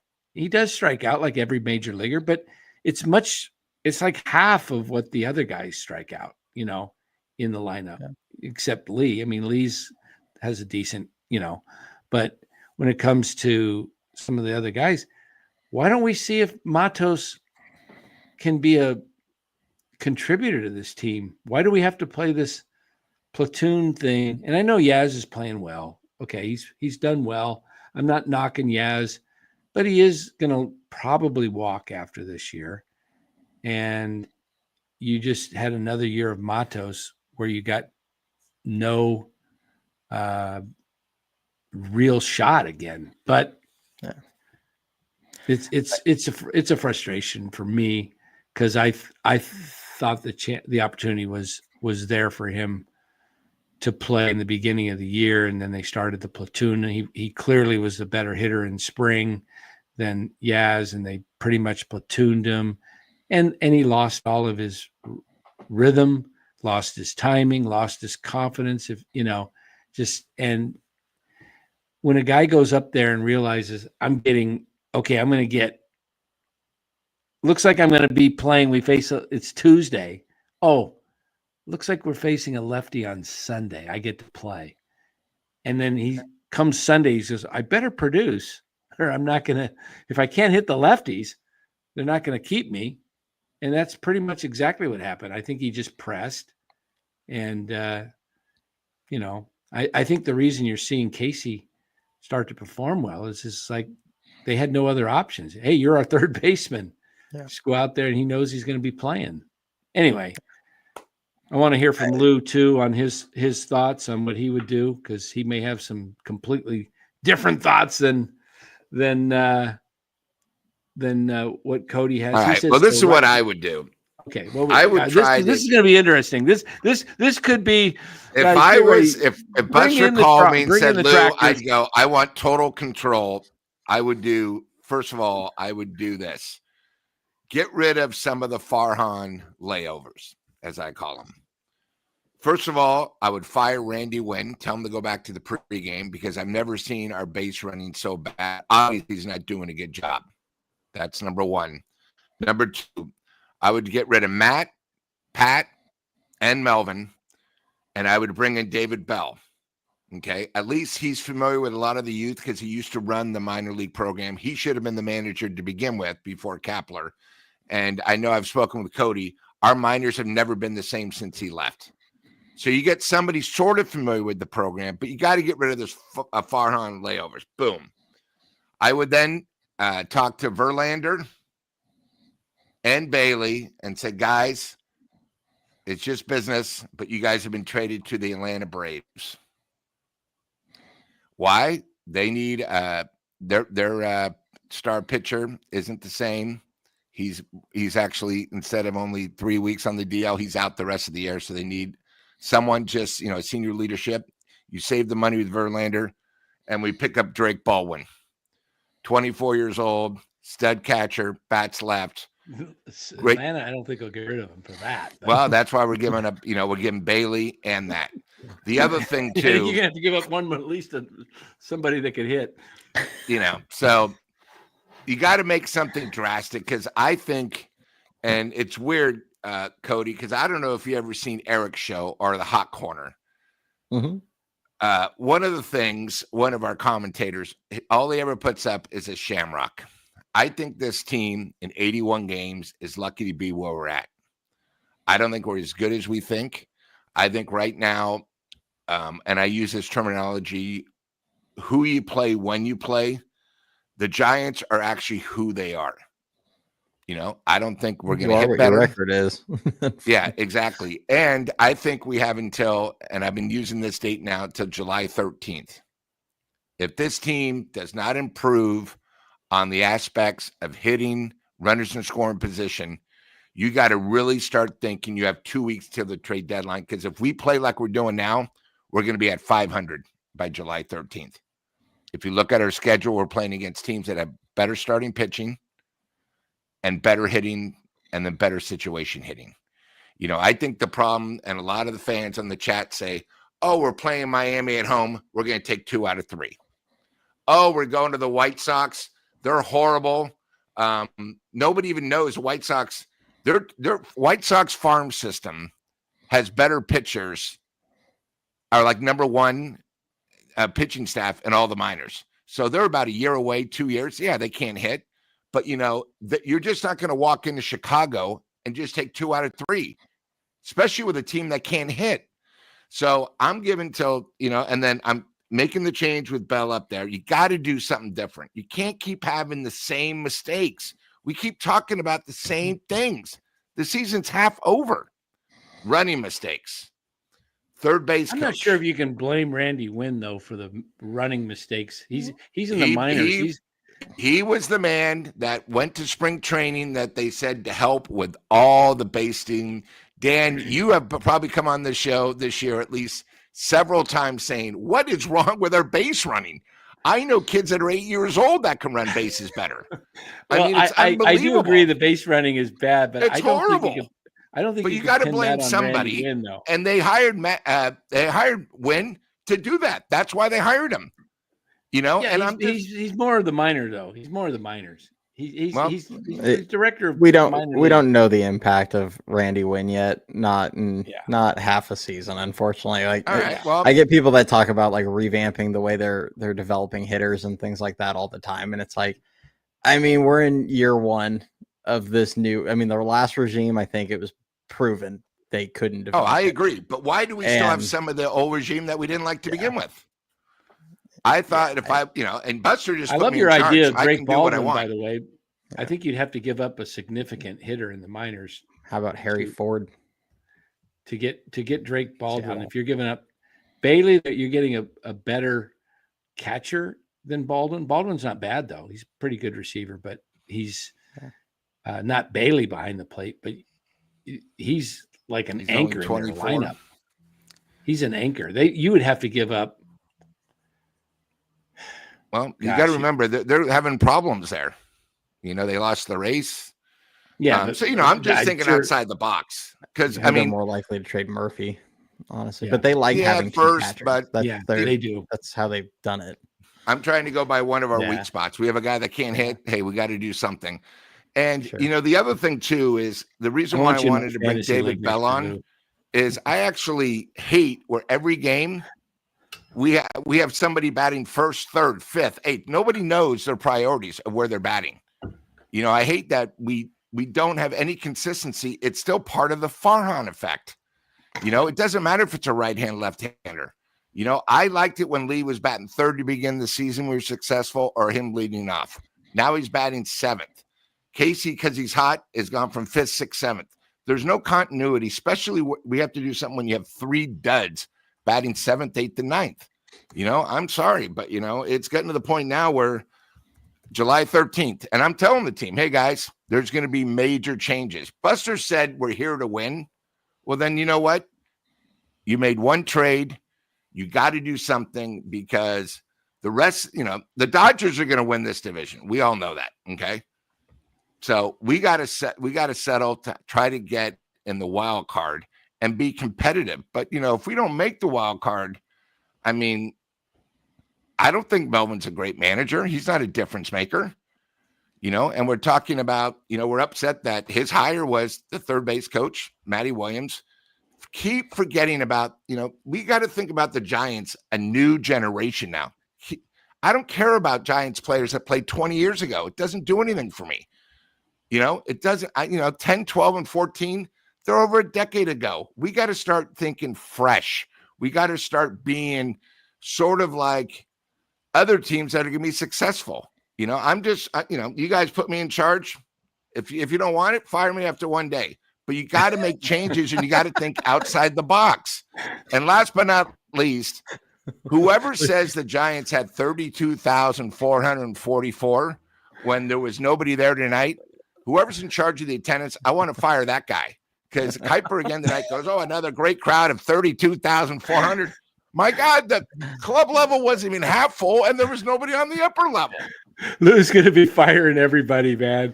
Lou's going to fire the ball dudes. The ball dudes are getting fired. Oh, it was a joke tonight. The one guy didn't even run after the foul ball. It took 20 minutes until he got the ball, and his son was laughing at him. He's like, I'm not dying by 1,000 paper cuts. I'm going down in a spectacular ball of flames. Lou's goes up to the old lady. That's she's one of the I just forgot the name of them. What do you call those people that take your tickets? The tickets. Just the people come down and check your tickets, even though what are they called? I just forgot the name of it. Like an usher? Yeah, usher, yeah, thank you. Lou goes up to the usher that's 75 and needs this job because she's on Social Security and nothing else, and says, "I'm sorry, ma'am. It's just business. You're not moving quick enough. You're out of here." You know, it's like the big news today isn't that the Giants aren't hitting. It's guess what? Oh, we're gonna do another statue of Bonds. That's all you heard. They don't talk about reality here. You know, fans are going to be upset. You know, because we've been teased. One of the things, Cody, we bring up, and Dan brings it up. We started off 8-1, so we were 7 games over 500. Oh yeah, to start the season. And what are we now? We're 1 game over since the first week of the season. What's the record? What's the record? 44-36. That sounds about right. Sure. 44-36. That sounds right.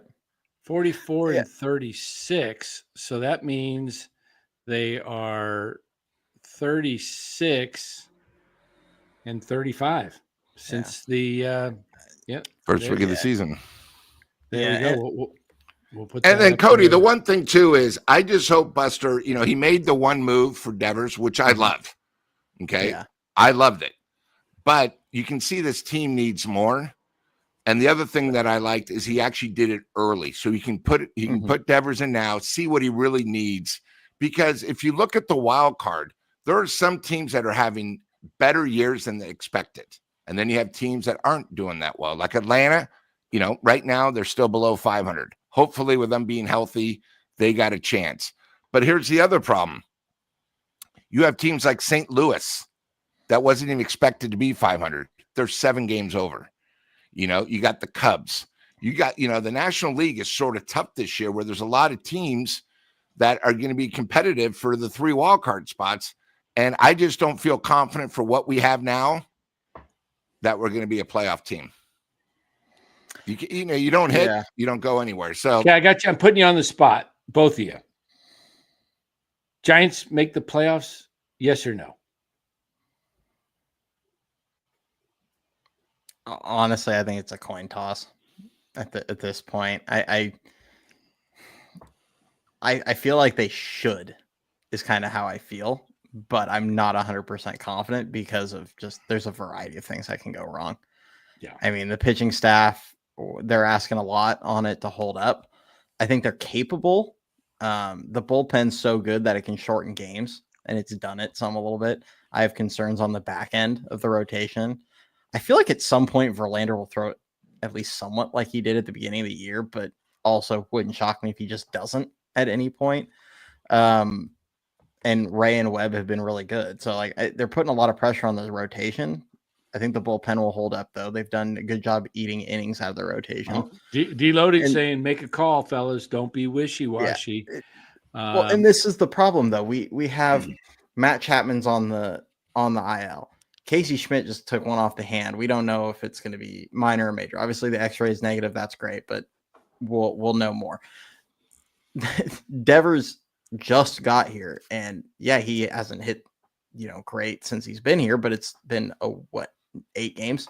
So at some point, and I feel like I hate saying this, but it's like at some point you have to expect the offense is going to do better than it has, but it also just might not. Like this might just be what we deal with all season, and that's going to be super frustrating because this is what we had in the 22 season, I believe it was the second half. I want to say it was a 22. It might have been a 23, but no, it was a 22 because Kapler was gone and after the 23. In the second half of the 22 season, Giants started slumping. And I was on Larry Krueger's show calling out the Giants, and they were not hitting. And Kapler said, I remember the press talking to him about him not hitting. He says, we're going to come back. I know who these guys are. And I'm like saying to myself, I don't think so. I think this is who these guys are, and they never did bounce back, and they didn't bounce back in 23.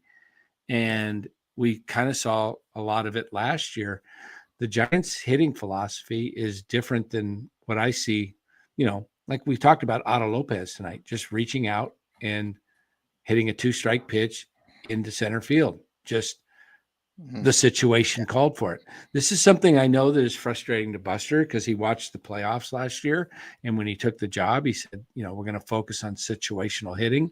And if you watched me and listened to me, I said something that I don't know if anybody caught it, but I said, I like the way they're hitting in spring training. But my concern is when the season gets into 2-3 months into the season, you tend to revert back to your habits.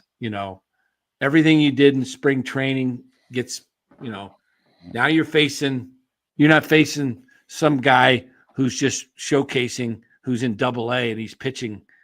You're facing some Double-A pitcher for the first couple of bats and you're roping this guy.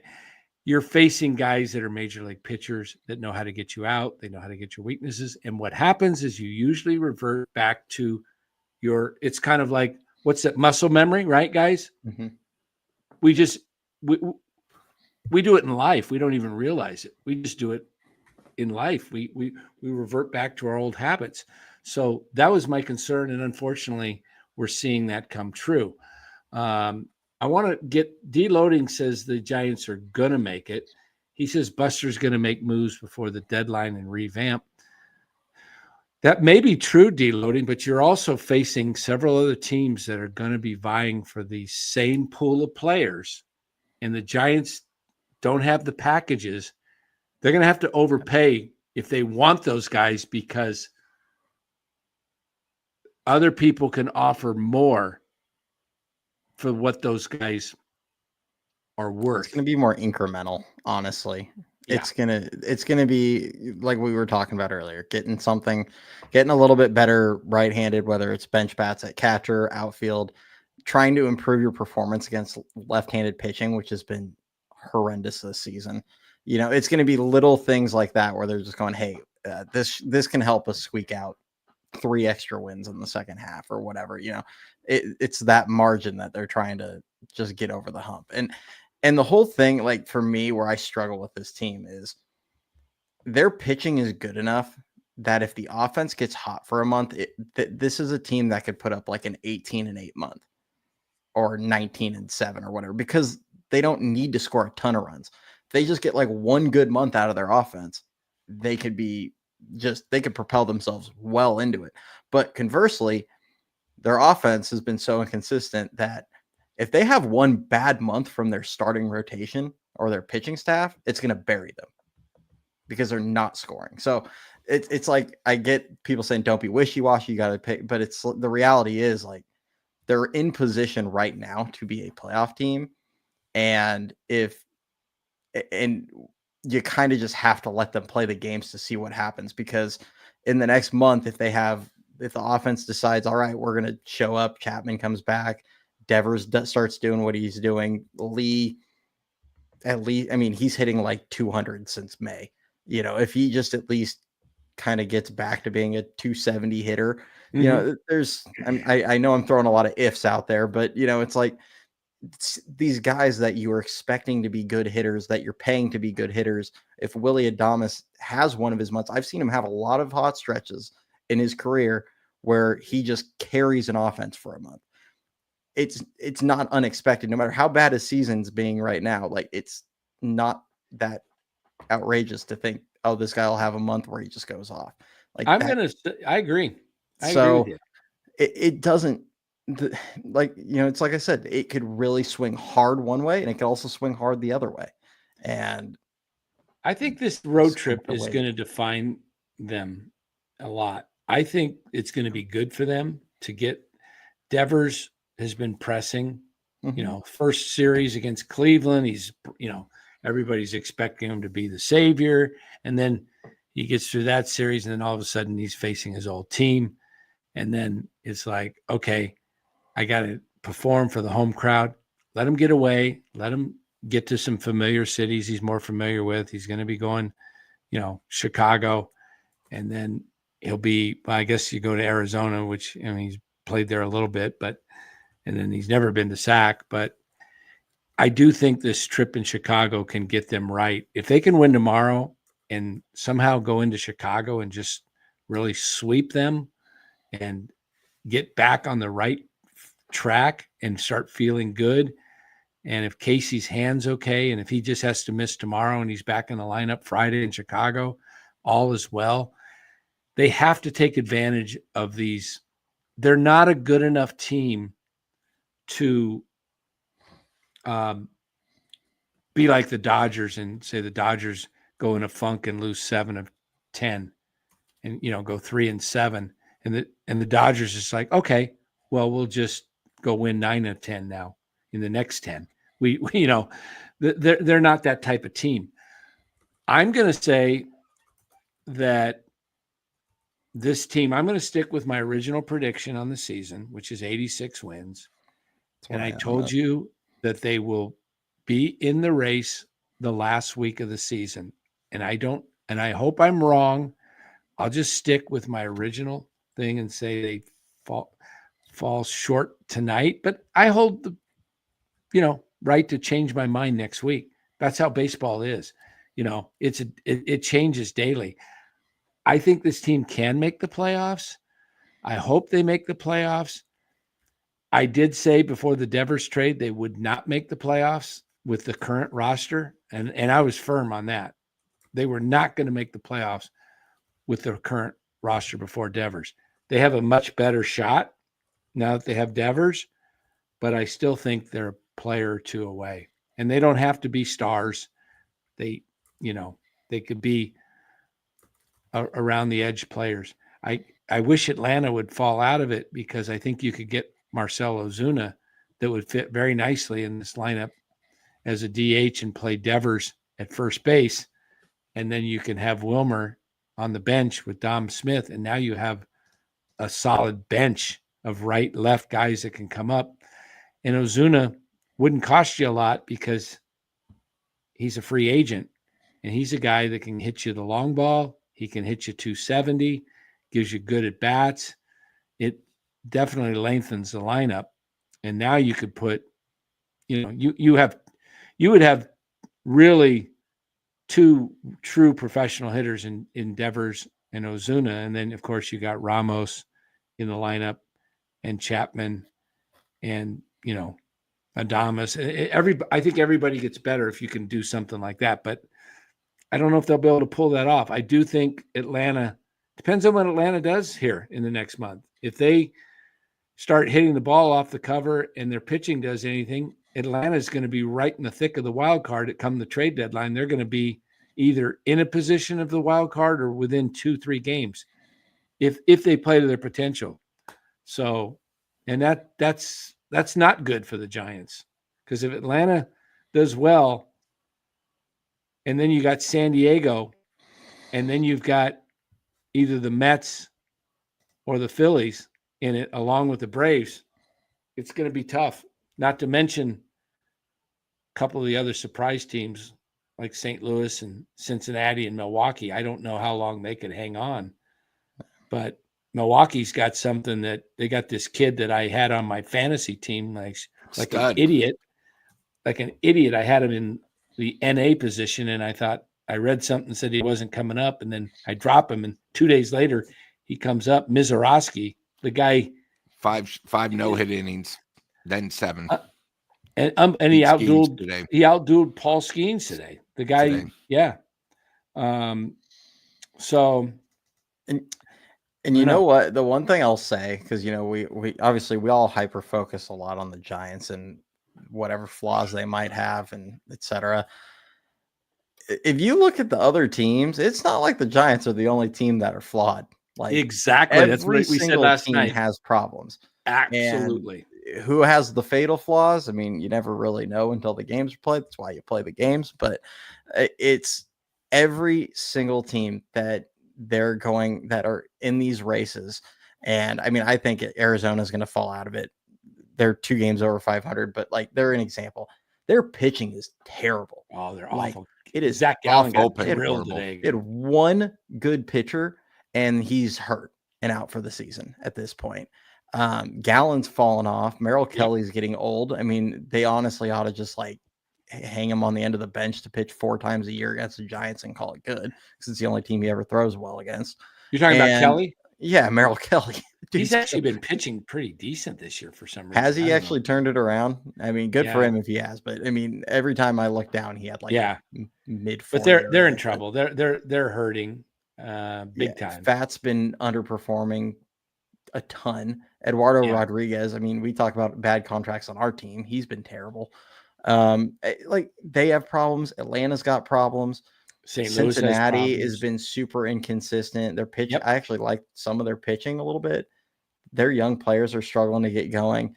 St. Louis, we'll see kind of what happens there. They're kind of, they have their own problems. I mean, a lot of inconsistency, a lot of young players on that team. It's kind of a lot what the Giants deal with. It's just the Padres, they're having a hard time scoring runs right now, which you wouldn't think with how they've been the last few years, but it's been an issue. It's just every team's going to have problems. So are we concluding that the Dodgers win this division going away? Oh yeah. I mean, the Dodgers have had like the perfect, shy of like Ohtani or Betts or Freeman missing a ton of time. I mean, their pitching staff is just decimated, and they're still kind of starting to pull away. Yeah. With this losing homestand, the Giants are now tied for the last wild card with San Diego and only a half game ahead of St. Louis, 2.5. So this is going down to the wire. And I think you can stop it right there. Those are the teams that will be battling. Forget Miami, Washington, Pittsburgh, Colorado. They're gone. Okay. We've kind of eliminated Arizona. We think they'll fall off. Yeah. Every team has flaws that are listed. I would say the Mets or the Phillies are going to be, both those teams are, barring any major setbacks, those teams are going to be in the playoffs, both of them. Yeah. And the Mets have injuries in their rotation right now. Yep. They're dealing with. Yeah, exactly. So Giants are fortunate. They get Arizona next week, and Corbin Carroll will not be available. Yeah. And he's their best player besides Ketel Marte. By the way, guys, I don't know if you saw that news. That was pretty terrible news about in Chicago last night. I got a little video, but I probably won't play it. I took it off the TV today watching the Diamondbacks game with I can show you. I won't play it because it's off of a Major League Baseball. Or you can just explain what happened. I'm going to show you Ketel Marte, a fan, got tossed last night and brought Ketel Marte permanently from all MLB games forever. Yeah, 22-year-old kid who went into Marte was at the plate, popped out, and he said something derogatory to Marte about his mother, his mother had died in an auto accident in the Dominican in 2017. So Lavula was going off at the fan. I don't know if you heard. Yeah. that Yeah, too. I did hear that. I heard his press conference. Yeah. Oh no, he was yelling at him. Someone got a video of him. Oh, I didn't see swearing at that the part. fan. Yeah, Well, yeah, good. good Yeah. for the manager. So Marte, they gave him, players this, and then I'll show you this still shot. I thought this was a really cool gesture by the White Sox up on the scoreboard. And I love this. It says, baseball is family. The White Sox community supports Tel Marte.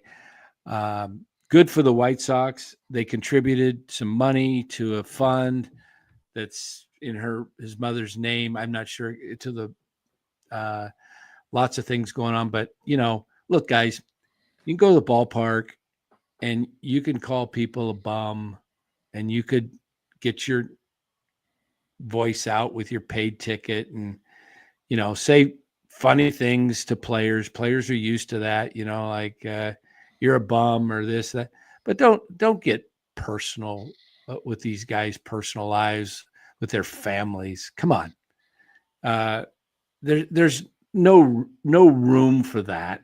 People are human beings, and the guy lost his mother tragically in an auto accident, and he's a young kid. And if you know anything about the Latin community, their parents are everything to them, and it's like these guys come from nowhere and make it big time, and you take a shot at somebody's mother because they passed away, because you're trying to get to the guy's head.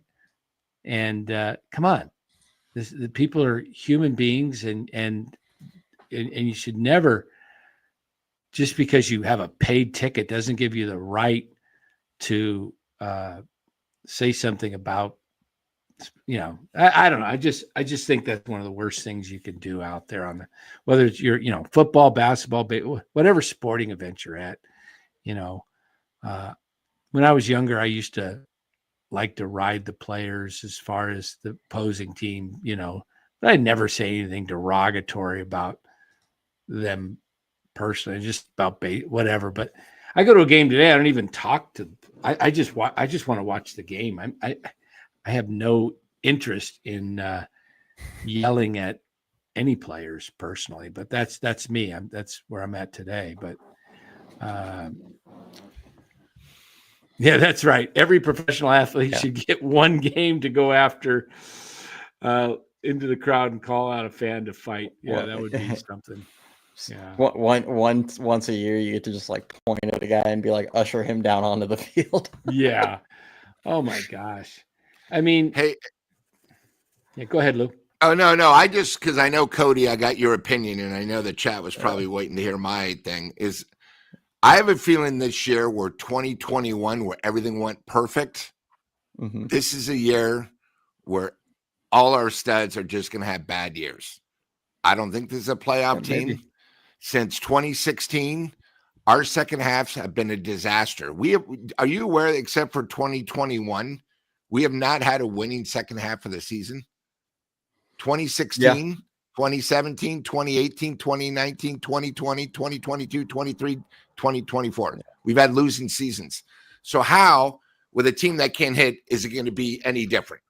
So I think it's going to be one of these things where, I think Buster's going to try to do it, but, I think we got to face reality where, other teams are going to go for it. I hope Buster just doesn't sit on his will saying, hey, we made the trade. Plus, if it does, here's the other thing. Buster went on a limb doing it early to get a bat. If the offense doesn't improve by the trading deadline, you can't blame him to do it again. He just made a major move, and maybe it's just not our year, and that's sort of the thing where, hey, Buster can only do so much. But I think, you got to face the reality. We now got a super hitter, and it's only been, 10 days, and that's fine. And we got Adames, who, if you listen to the show to begin the year, Dan said, hey, guys, he had a bunch of 3-run homers last year. It was his contract year. Everything was perfect. Maybe he's just, as I said, it was the right place, right time. The Giants needed a shortstop. We went for it. It's sort of the same thing with Verlander. He was shocked the Giants offered him a contract. Nobody else in the major leagues did. We were first. Same thing with Chapman. We basically, he basically came to us in March. He had a good year. We signed him even before the year ended. Adames, before the trade, the meetings, we went after him. I just think, we've had some unfortunate luck, and, it really comes back. I mean, look at Eldridge. Everyone's excited about him. We finally take a step in the right direction, let him grow in AAA. He's now out a month. It's one of those things where I'm getting the feeling where, it might just be one of those years. And unfortunately, since 2021, I don't really talk about, we made the playoffs and we had that incredible year, but, we're coming up on, 10 years of just mediocrity, and I think as Dan said, we're going to be close, but I don't think I think we're going to be right at 500. And that's the type of team we are. Okay. Well, that's your take. And that's why we all have different takes. I do think it could go either way. You're looking at the second half being bad, but you also got to look at the first half and say Adames had a bad first half. Chapman had a decent first half, but then got hurt. And Bailey has had great first halves the first 2 years and horrible second halves. Now he's had a horrible first half. Can these guys, if a combination of these guys actually start producing, they could, I just think this is going to be a team that gets, I think with the way the wild card's shaping up right now, there's how many teams over 500? There's more teams a little over 500 than last year, it appears to me.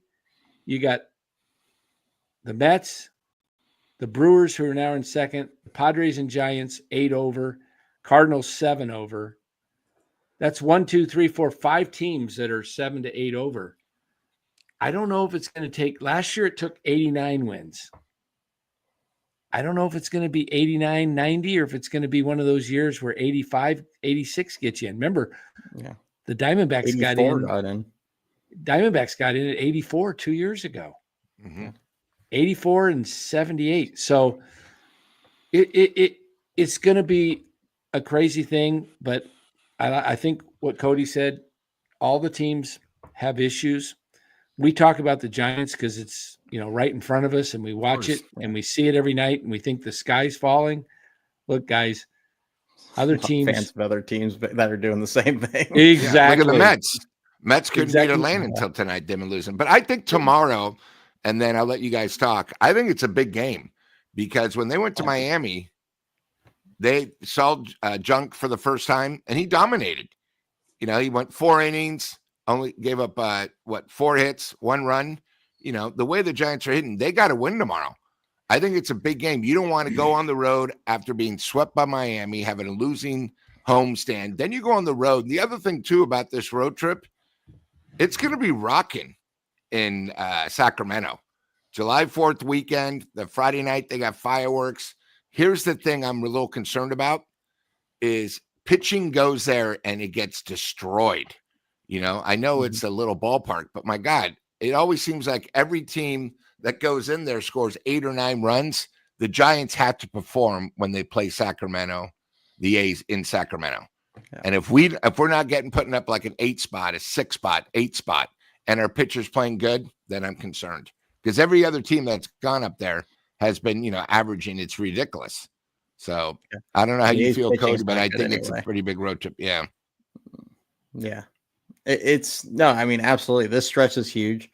Getting into the All-Star break, if you can get, 12, 13, whatever games over 500 going into the All-Star break and then get Chapman back, you're going to feel pretty good about it, about where the team is. And obviously still try to figure out what's up with Casey, how long, if he's going to miss time, if he'll be fine, we'll see.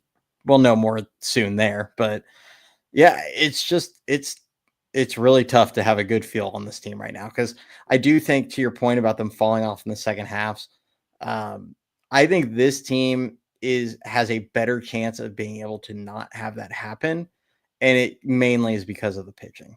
Like, I know we have some concerns at the back end, but the bullpens were gassed out in May or June, 2-3 years in a row where, And I'll give you that.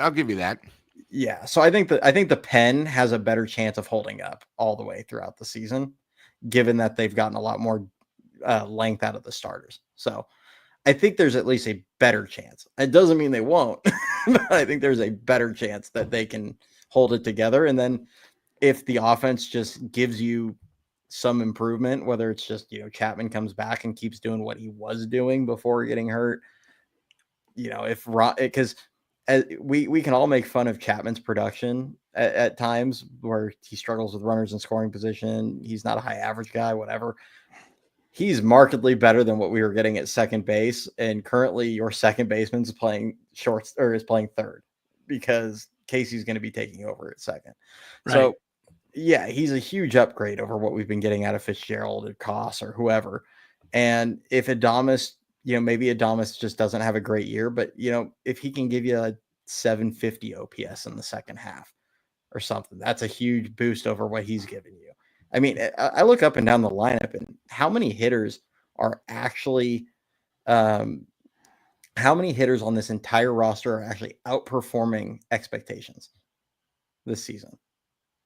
One? I was going to say, I don't even know if there's one. Like maybe Flores, and the only reason you say it is because the RBIs. Yeah, that's it. I mean, because Lee's they're all underperforming. I mean, Schmidt, we don't have enough time. Yaz, maybe a little overperformance. Yeah.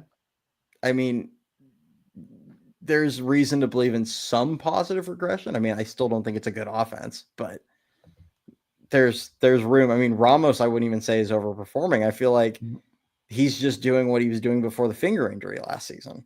He cut the strikeouts down a little bit. He's a bit more of a complete hitter, but it's just, I don't think anybody's overperforming expectations really on this entire team.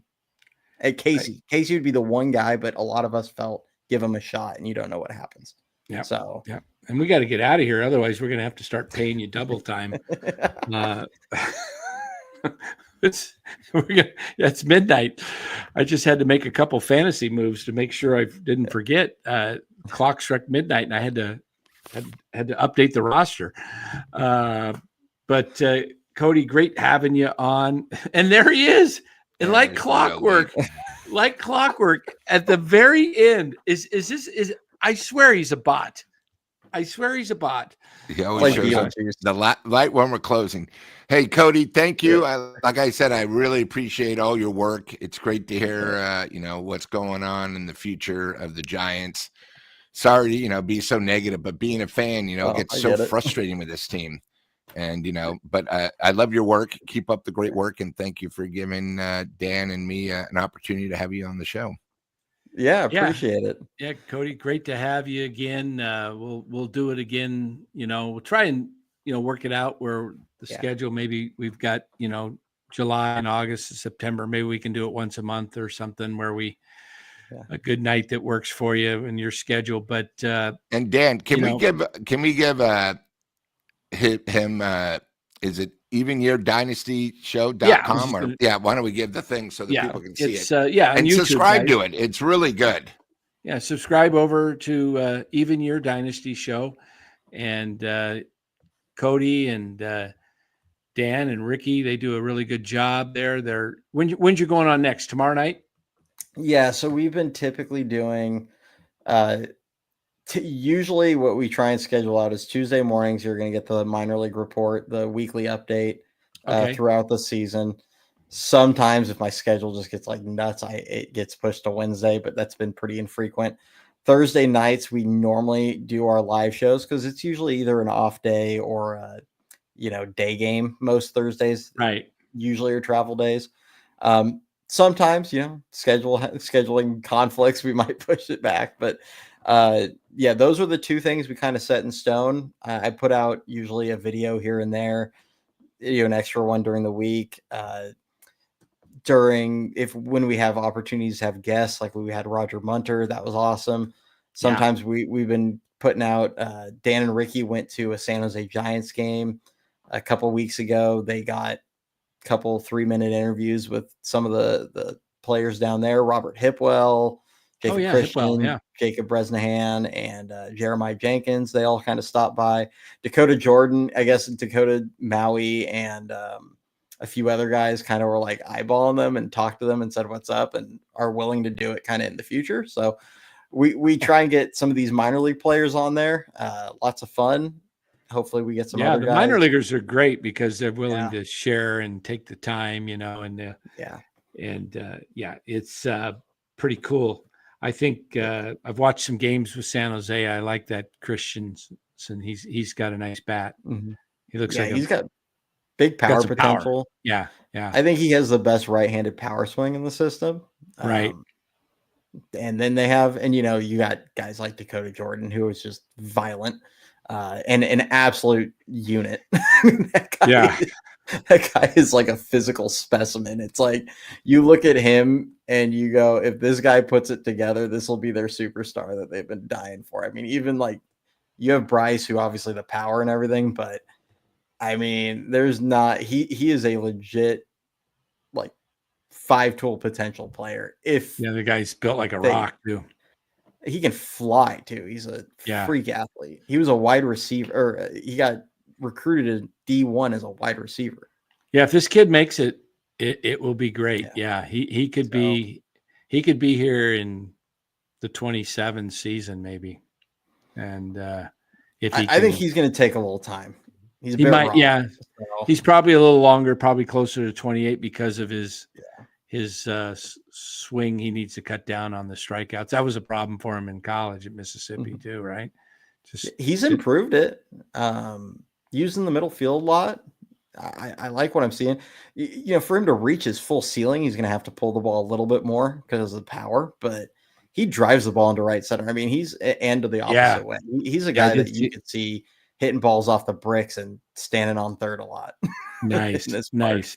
So, yeah.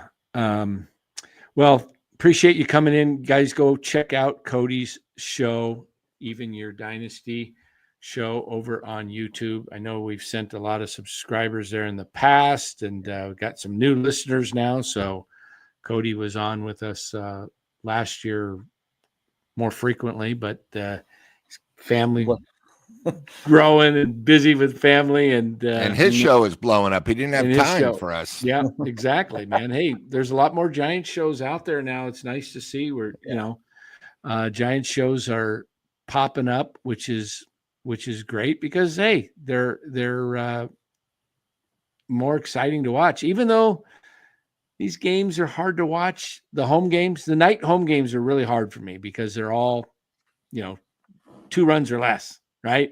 They seem to score, but they're still in every stinking game. The Giants have rarely been, they've played 80 games, and I bet you I'm just thinking off the top of my head. Has there been 10 games they've been like, oh, this game's over? Yeah, I don't even know. I bet you maybe half a dozen games where they've been blown out. Yeah, they are in out of 80. Hey, and you know what? As a fan, that's all you can ask. They're in every game. They're in every game, and they've won a lot. They lead the league, I think, still in walk-offs. I think they have 8 or 9, and they've been an exciting team. So the second half, Chapman comes back. If Chapman is healthy and Schmidt is healthy, this team's going to, I think, be a better team than the first half because you'll have, and with Devers in the lineup, I think there's, if there's a silver lining in all this, is that they can be better. Now, what I'm concerned about, and we'll leave it at this, I think the hitting goes up, and I'm afraid the pitching might go down. Yeah. That's my concern because possible. The starting pitching has just done really well keeping these guys in just about every game in the bullpen. And at some point, there's going to, if you're saying that hitting's got to get better, then you've got to probably have a regression in the pitching. So let's hope that it's not such a drastic, that the pitching stays pretty consistent and the hitting gets significantly better team is going to be right there fighting till the end. So, all right, guys. Well, thanks for being with us. And we will catch you guys tomorrow night. And Cody will be on tomorrow night. So you're going on, what, 8 o'clock tomorrow night? Yeah, it's usually 8:30. I always reach out to those guys, and sometimes it just depends. We got an almost 2-year-old. Yeah. Well, we're gonna head on. I think we'll be on, Lou and I, probably at 8-ish, and then we'll be a short Talk about show. the day game. Sure. Be a short show tomorrow night. We'll be a quick wrap up. So you guys take care, and we will see you guys.